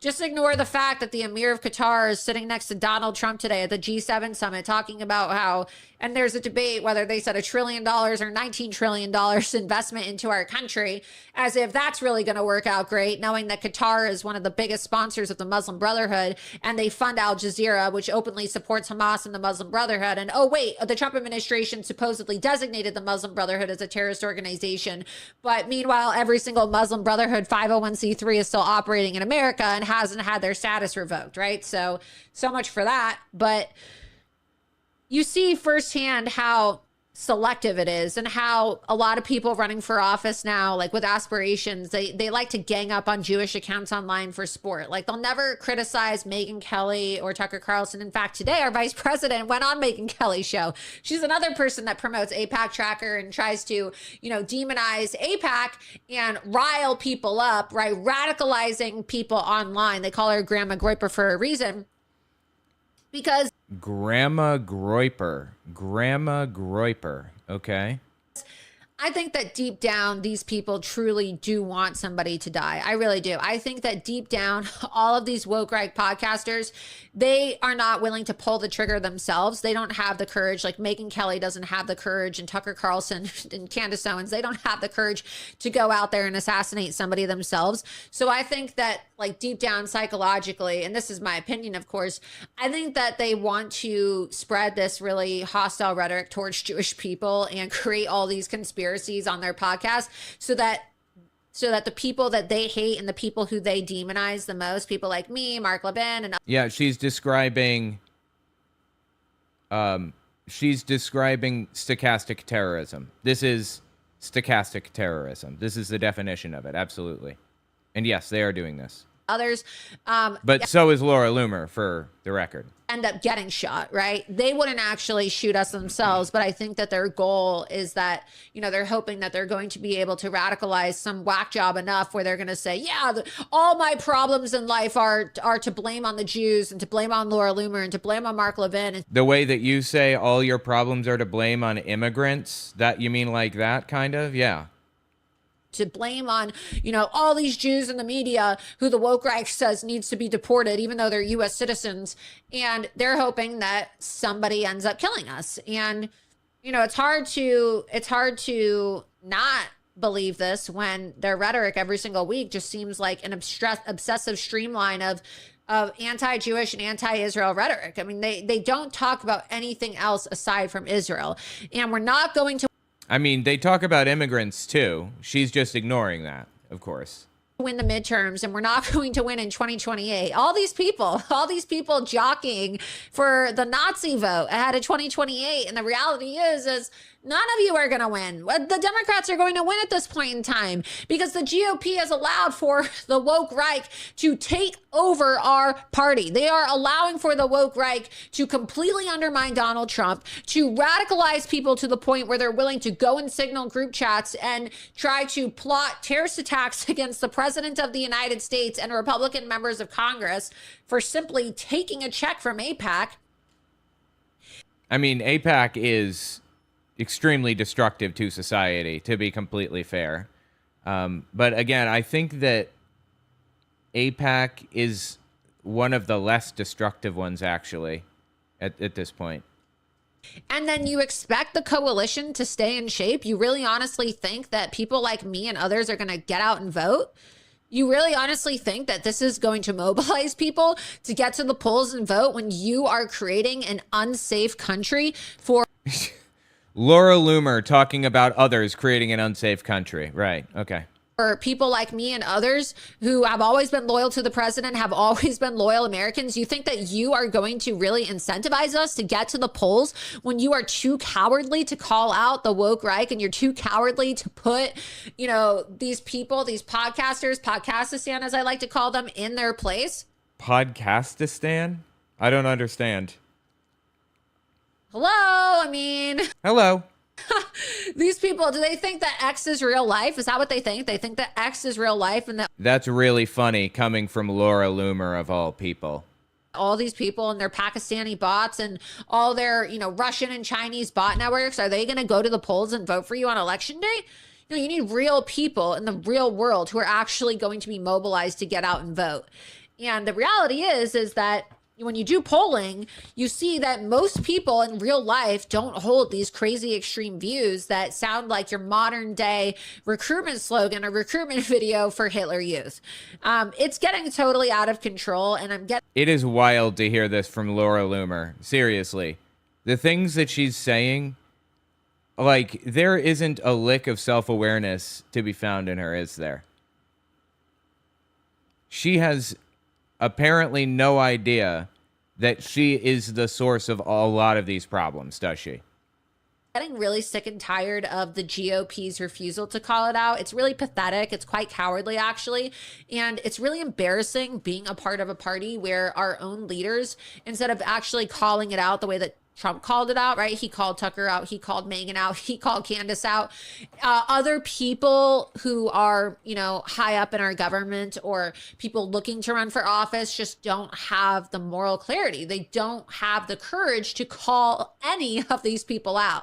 So for me, I'm sitting here thinking, well, they're either cowardly, which means they're never going to actually be able to effectively lead our country, which means I'm never voting for them, or...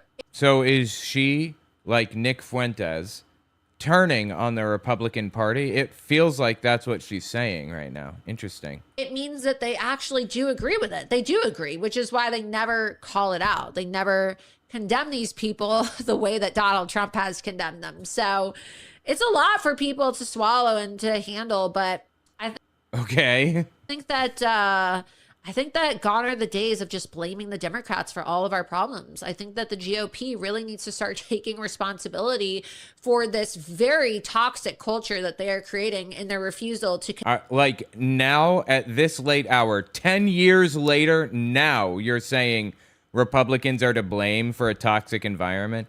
It's not even fully Republicans. It's Donald Trump who's responsible for this toxic environment, and Republicans are helping him do it. But she's not blaming Trump, is she?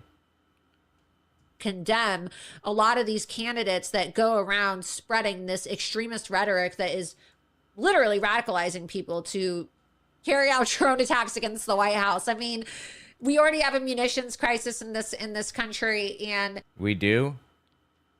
A munitions crisis? Okay.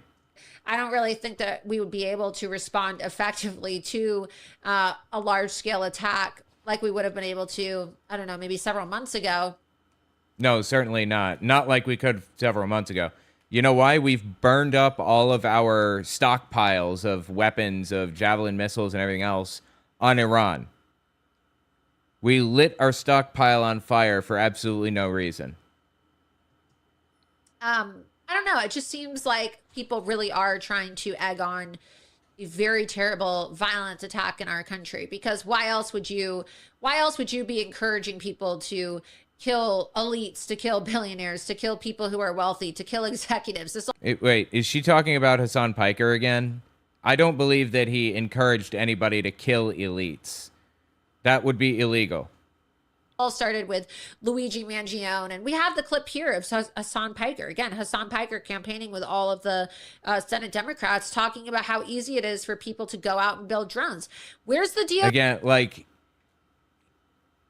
she's stripping all of the context from that intentionally, obviously. Hassan Piker was not saying it's easy to build drones, you should go do it. He was just saying the face of modern warfare has changed. That's a completely reasonable thing to say. DOJ, why hasn't anybody indicted Hassan Piker yet? Well, they subpoenaed him, right? And they are eyeballing sending him to federal prison. So, not great. What are we doing? What are we doing over at the DOJ? I mean, it's I think they're starting with your mom and then working their way to your dad. a joke. It's an absolute joke of a DOJ. It's an absolute joke. I mean, what the hell have they actually accomplished in the last, 15, 16 months? What have they done at our DOJ? They've enriched Donald Trump. That's what. That was their entire purpose all along, to make more money for Donald Trump on his behalf. Are they actually doing things to benefit the country? Obviously not. And if you thought that they ever were, then you're a sucker. To hold domestic terrorists accountable, right? Oh, wow, we're going to designate Antifa. We're going to designate Antifa. Well, if they really wanted to hold domestic terrorists accountable, they would send the J6 people back to prison and they wouldn't have pardoned him in the first place. But okay. After Charlie Kirk got shot in the throat. Has anybody actually been arrested for being in Antifa since the designation? Has anybody actually been arrested after Donald Trump designated the Muslim Brotherhood as a terrorist organization? Yes, actually, people have been arrested. I don't know if you guys heard about this, but there was this protest where people were wearing what's called black bloc. It's basically just where you wear black clothing. It's traditional protest gear. It's traditional Antifa protest gear. You just wear black outfit, black hat, sometimes a black mask. Anyway, black bloc. At this particular protest at an ICE facility, these people, I think it's like a school teacher and a security guard and some other people, like 5 or 6 people, were wearing black bloc and protesting. And an actual shooter showed up, also in black bloc, completely unconnected to them in any way, shape, or form. Just showed up in the same clothing, that's it. And killed somebody. That dude went to prison. He'll be there for the rest of his life. Rightfully so. He murdered somebody, right? But the Department of Justice captured those 5 or 6 other people who were in black bloc, completely unconnected to those guys, to that shooter, I mean, and charged them and put them in prison for the rest of their life. 20 years. They were just there protesting, wearing black bloc outfits, and the DOJ put them in prison for the rest of their lives. They've been in there since Trump won, basically. And they will be for another 5 years minimum, probably closer to 15. So yes, people have been arrested and had their lives taken away completely, permanently. And anybody that goes to visit them, writes letters to them, they're investigated by the Department of Justice as being Antifa terrorists as well. So yeah, people have been arrested for being Antifa. Has anybody been arrested? Is anybody going to be arrested? Or are we just doing this all for show? Because as far as... What is wrong with her lips? I want to know. I want an answer to this. What is wrong with her lips? Why are they like this? Why is the rest of her face so puffy like this?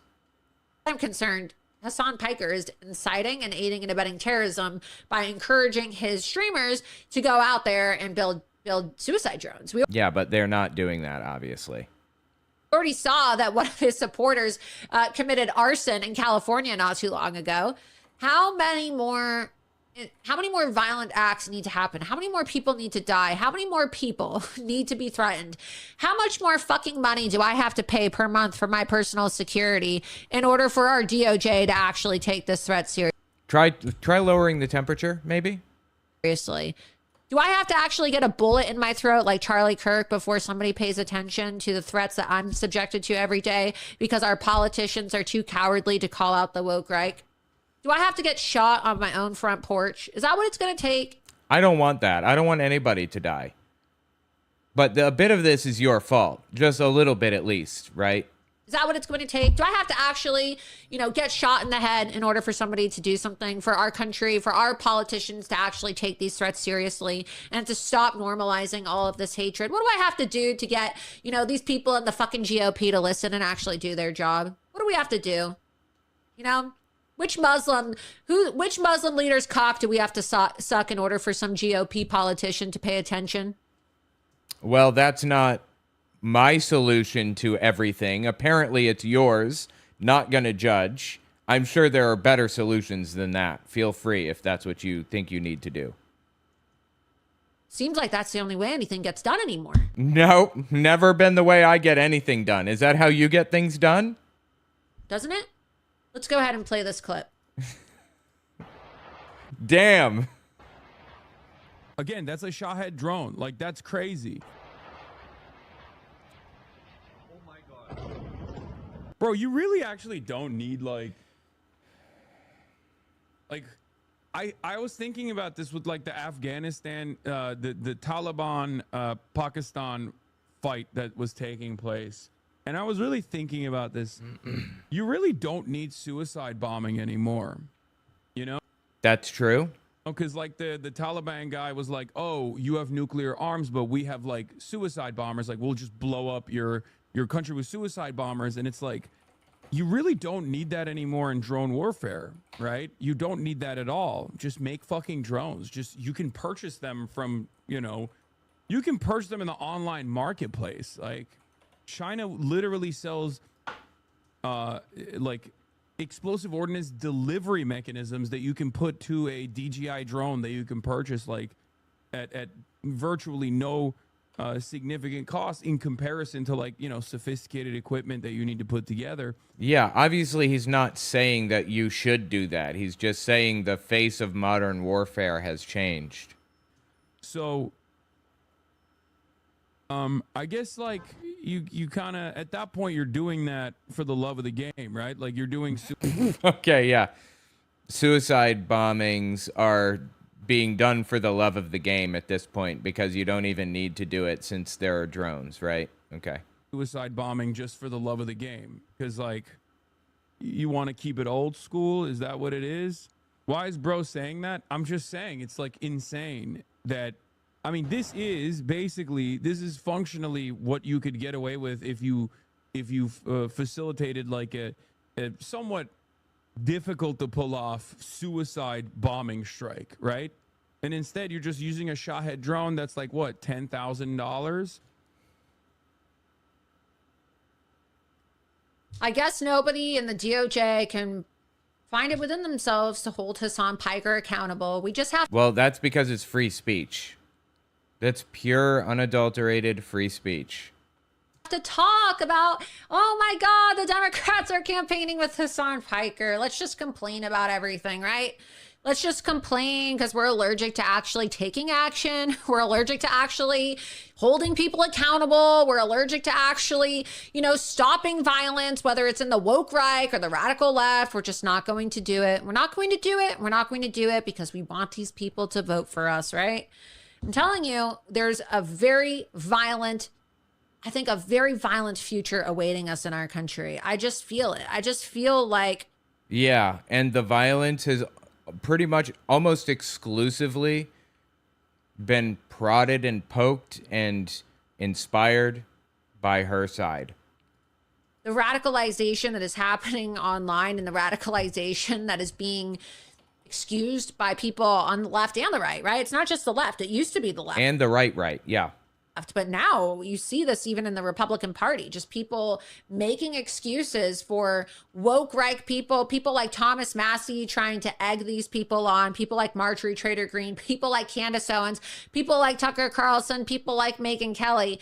And nothing is really being done about it because, well, everybody just wants to be friends with each other, right? Everybody just wants to employ each other's family members. And, well, I can't really condemn violence. I can't really condemn Tucker calling Trump the Antichrist, even though that could really incite somebody, some religious fanatic, to try to kill Donald Trump.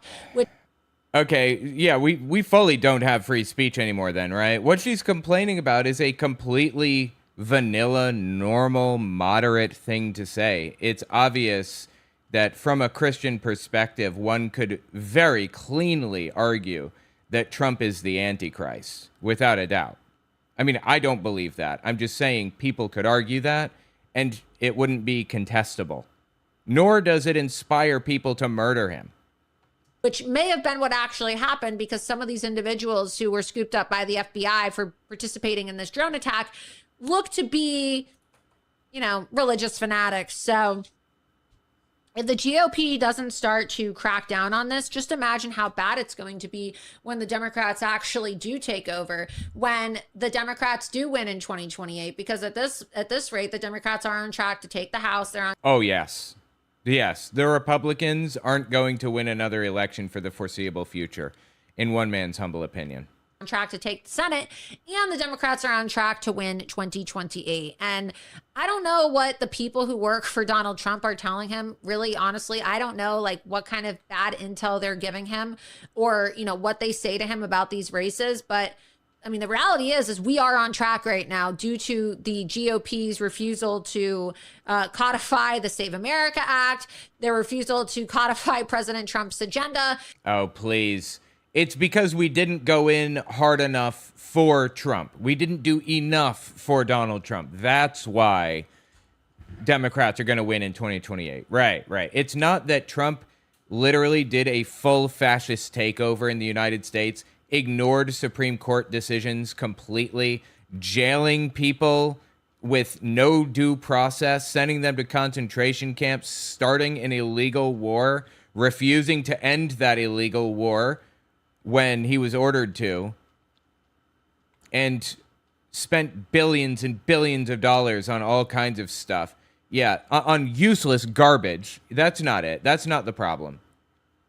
It's definitely just that they didn't go hard enough for Donald Trump. Right. Okay. I see.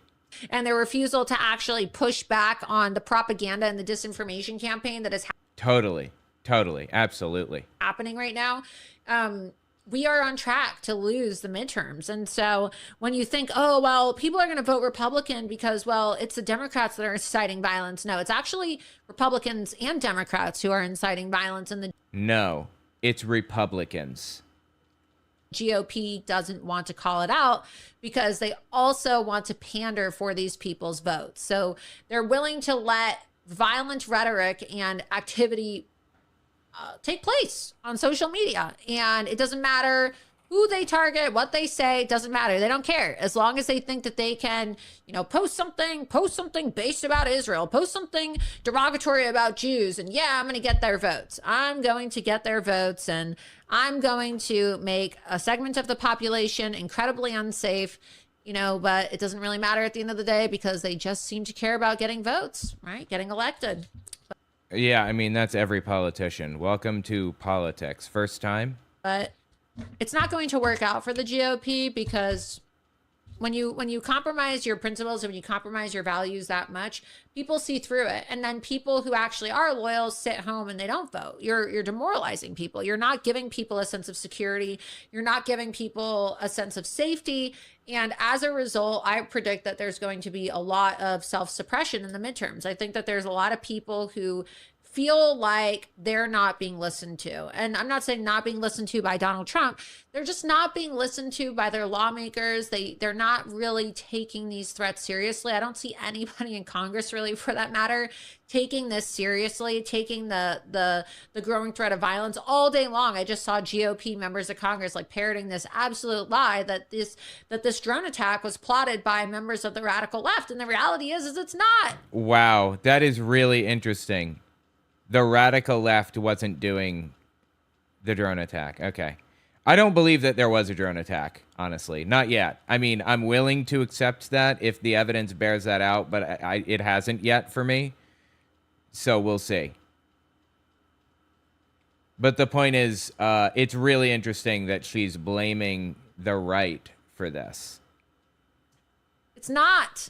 Some of these people would consider themselves to be right-wing. So when you have right-wingers being convinced to take up arms to go and kill people at the White House, you have a serious problem in your country. You have a big problem. It's an existential crisis. And I think that an existential crisis. Okay. a lot of this stuff, as we've seen, is being funded by Qatar, Russia, Turkey, Iran, and nothing is really being done about this. And God, she is so off base with literally everything. I appreciate that she's not playing that one note song over and over again. It's the left, the left, the left, the left, the left constantly. That's nice, I suppose. But it's still one note song. I'm sorry, but it's still completely off base. She has no idea what she's talking about. I think we all have really been subjected to foreign propaganda, whether it's Islamic propaganda or Russian propaganda. And I wanted to bring in my guest tonight because we're going to be talking about this. Andrew Moore is the editor, one of the editors of Loomer Unleashed, and also the editor of my newsletter, The Loomer Rumor. And The Loomer Rumor. Love it. Andrew recently had the opportunity. He was invited to go to Ukraine on behalf of Loomer Unleashed as a correspondent for a week, and where he was embedded in a war zone, right? Actually having to take shelter in bomb shelters at some period of time. And, you know, he went on this trip, not for the purpose of going on vacation, but for the purpose of seeing things on the ground. You know, we get a lot of news about Russia. We get a lot of news about Ukraine. We get a lot of news about the Middle East, and we're constantly told like what to think and, you know, who's good, who's bad. And, you know, this network or this, you know, this show, my publication is neither pro-Russia or pro-Ukraine. Clearly, totally. You're super neutral, right? You know, I have actually taken a lot of positions over the years, and I still stand by this. I've been very critical of our taxpayer dollars going to Ukraine. I don't want my money going towards funding a war between Ukraine and Russia. I just don't. I've called for military aid to Israel. I don't want my money going toward funding a war, period. We're not funding a war. We're funding defensive action. We are protecting innocent people from being attacked by Russia and showing that you have the world's support if somebody attacks you in an unjustified way. You can't just go around doing that. If we defend Ukraine on this one, we might not have to defend the next one because the next attack won't come, and they'll realize how absolutely futile it is to launch a full-scale war against another country. And they'll realize like how devastating it is for their economy. You know, this morning I actually saw a video of, I believe, Moscow, Russia burning. They bombed a bunch of areas in Moscow, and there's like black smoke billowing off of these buildings, and these Russians are sitting there filming it, and they're crying. They're like, oh my God, this is terrible. I agree, it is terrible. Why is this happening? We couldn't have avoided this at all. There's no way to have avoided this situation. I'm not sure I even blame the average Russian, honestly. I don't think I do blame the average Russian. But there has to be some way to have avoided this, right? To end as well. I just don't want our taxpayer money going abroad to fund wars when, well, you know, we have a lot of issues here in the homeland. And it doesn't mean that I hate Ukrainians. It doesn't mean that I hate Russians. I just don't want my money going to Ukraine. But what is evident to me is that, well, I don't want my money going to Ukraine, and I don't want my money going to a lot of countries for that matter. I also realize that this issue has kind of pit people against each other where they feel like they have to take a side, where you're either pro-Russia or you're pro-Ukraine, and you have to absolutely demonize the other side.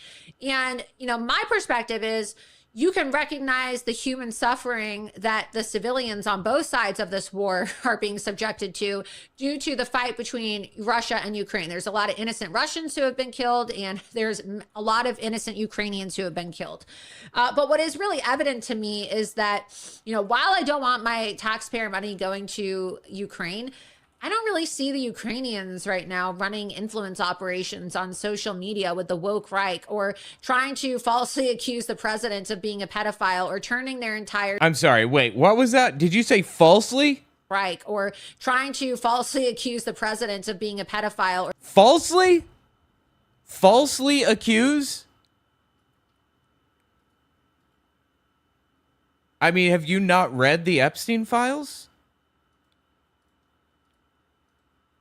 There are some very sound arguments about him having taken advantage of children. Look at Jane Doe 4. She accused him years and years ago of taking advantage of her by reporting it to the FBI, and they did multiple interviews with her. What about the limo driver who was listening to Donald Trump describe abusing a young girl in the back seat on the phone to somebody? Pulls over after dropping him off, reports it to the FBI.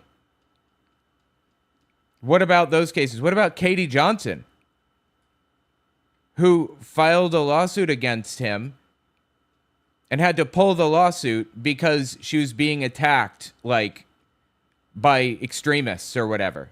This is before he was, like, before he ran for, or before he won the presidency. So this is, like, around, like, it's pretty clear that at this time he was paying somebody to follow her around and harass her. What about those, just those 3 cases alone? There are many other cases of Donald Trump taking advantage of children. What about those?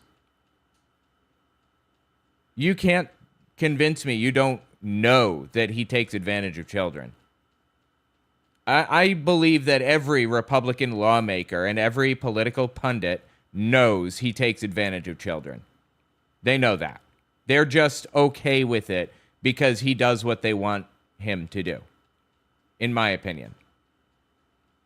or turning their entire state media into some kind of propaganda arm for literal neo-Nazis here in America. And while I've been critical of, and you know, Andrew may not agree with me on all of this, and that's his prerogative. We'll bring him in to discuss this. And, you know, some people may not agree with what I'm about to say.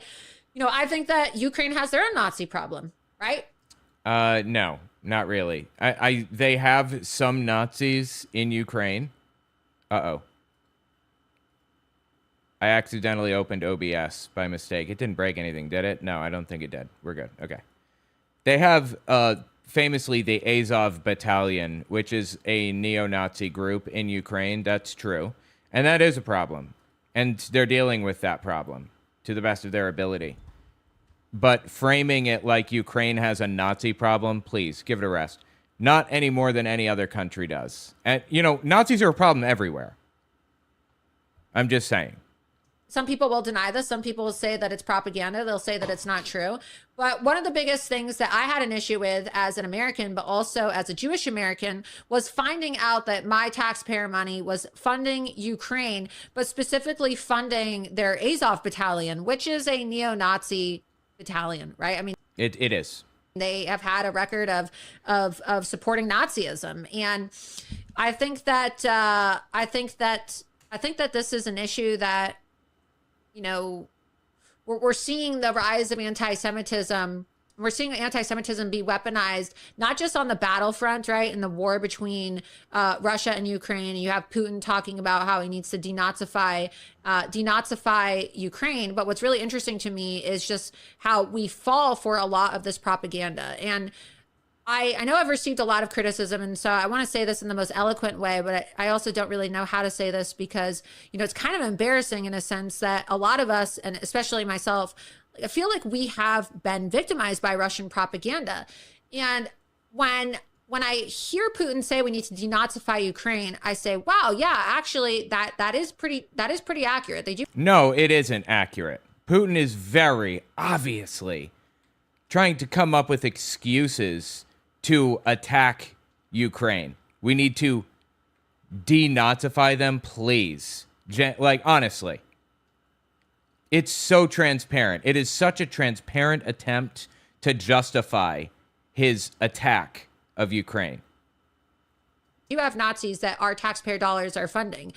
But what really, kind of shocked me to my core is at the same time seeing how Russian state media, and I started to realize this over the last 6 months or so when I started, I always followed the RT account. RT used to invite me on the program starting in 2020. I wonder why. Why could that be? Why would RT invite you on, of all people? I wonder. It makes me think, why would they pay Dave Rubin like $400,000 a month or something like that? Remember that? And Tim Pool, Lauren Chen, and who were the other people they were paying? There were a bunch of people being paid by Russia. Why them? I wonder. The world will never know. 20, they used to say, oh, come on, we see that you've been deplatformed. We want to talk about social media censorship. And they would criticize, right? They would appeal to my emotions, my feeling of rejection by, my own political party and the mainstream media here in America. And I feel like it was like a full-blown psychological operation, right? Just to kind of show you how It was, dumbass. I personally fell for Russian propaganda. And, when I was deplatformed and when my election was rigged because the big tech social media Oh, please. Her election was rigged. Come on. companies wouldn't allow me to have access to social media, RT started reaching out to me and asking me to come on their show. And they said, why don't you have a byline on RT? And you can even write for RT. I never took any money from RT. I was never paid. But I felt, wow, how crazy is it that my own government won't allow me to, they're not fighting for me when the big tech social media companies are deplatforming my campaign and are not allowing me to have a voice. I would really like to know why she keeps doing that. Deplatforming. Why does she keep, breathing out dramatically every few seconds? It's really weird, right? Is it just me? But RT will let me talk about these issues, right? And then you start to get kind of goaded into saying things like, oh, well, maybe they care more about free speech than my own country. Or, wow, Putin made a comment about how they stole the election with mail-in ballot fraud. And so you make comments that are pro-Putin. And I made a lot of those comments. I said, wow, he's 100% right about needing to denazify Ukraine. And I recognized that I said, wow, he's openly criticizing the big tech social media companies for rigging the election against Donald Trump. And please, dude, insane. While I'm glad that he said those things, part of me wonders, did he actually mean it? Or is this part of the... No, obviously he didn't. Are you kidding me? Are you the most gullible sucker on planet Earth? Psychological operation to try to co-opt the right after 10 years of being told that there was Russia collusion and, a Russian interference scandal in our elections. And then we all got Russia fatigue and we started to get really sick and tired of people who would constantly attack Russia for everything. And a lot of us just became overly sympathetic to Russia and we put the blinders on because we just thought that, oh my God, anytime anybody mentions Russia, well, this means that, they're trying to spew propaganda against Donald Trump. That's interesting. So it sounds like she's saying, you're right. Russia has been propagandizing to people to the right, and we've been falling for it. That was unexpected. I mean, Donald Trump has known that Russia has been working for him for a long time. Russiagate was not fake. The Mueller probe was 100% real, and it 100% really did find guilty people in there. Hold on, let me see. How long is this section here? 1 second. Which section are we on now? We're at 114. Wait, 1 second here. 114. So this one's 3 minutes long. Host reflects on past anti-Ukraine stance. Correspondent Andrew Moore reports on the reality of the Ukraine war. It continues on for a little bit. Okay. Anyway, that's really interesting. I can't believe that she's finally realized that Russia really has been lying to people and running propaganda campaigns against the American people. Took her long enough. Unfortunately, it doesn't even matter that she recognizes this now because she's like a nobody. She's most famous for having slept with Donald Trump, allegedly, and allegedly having a tape of it. Anyway, tell me what you think about it in the comments. It's just sad. Okay, I'm going to get out of here. Appreciate you guys hanging out with me. It's been fun, and I will see you guys on Sunday, okay?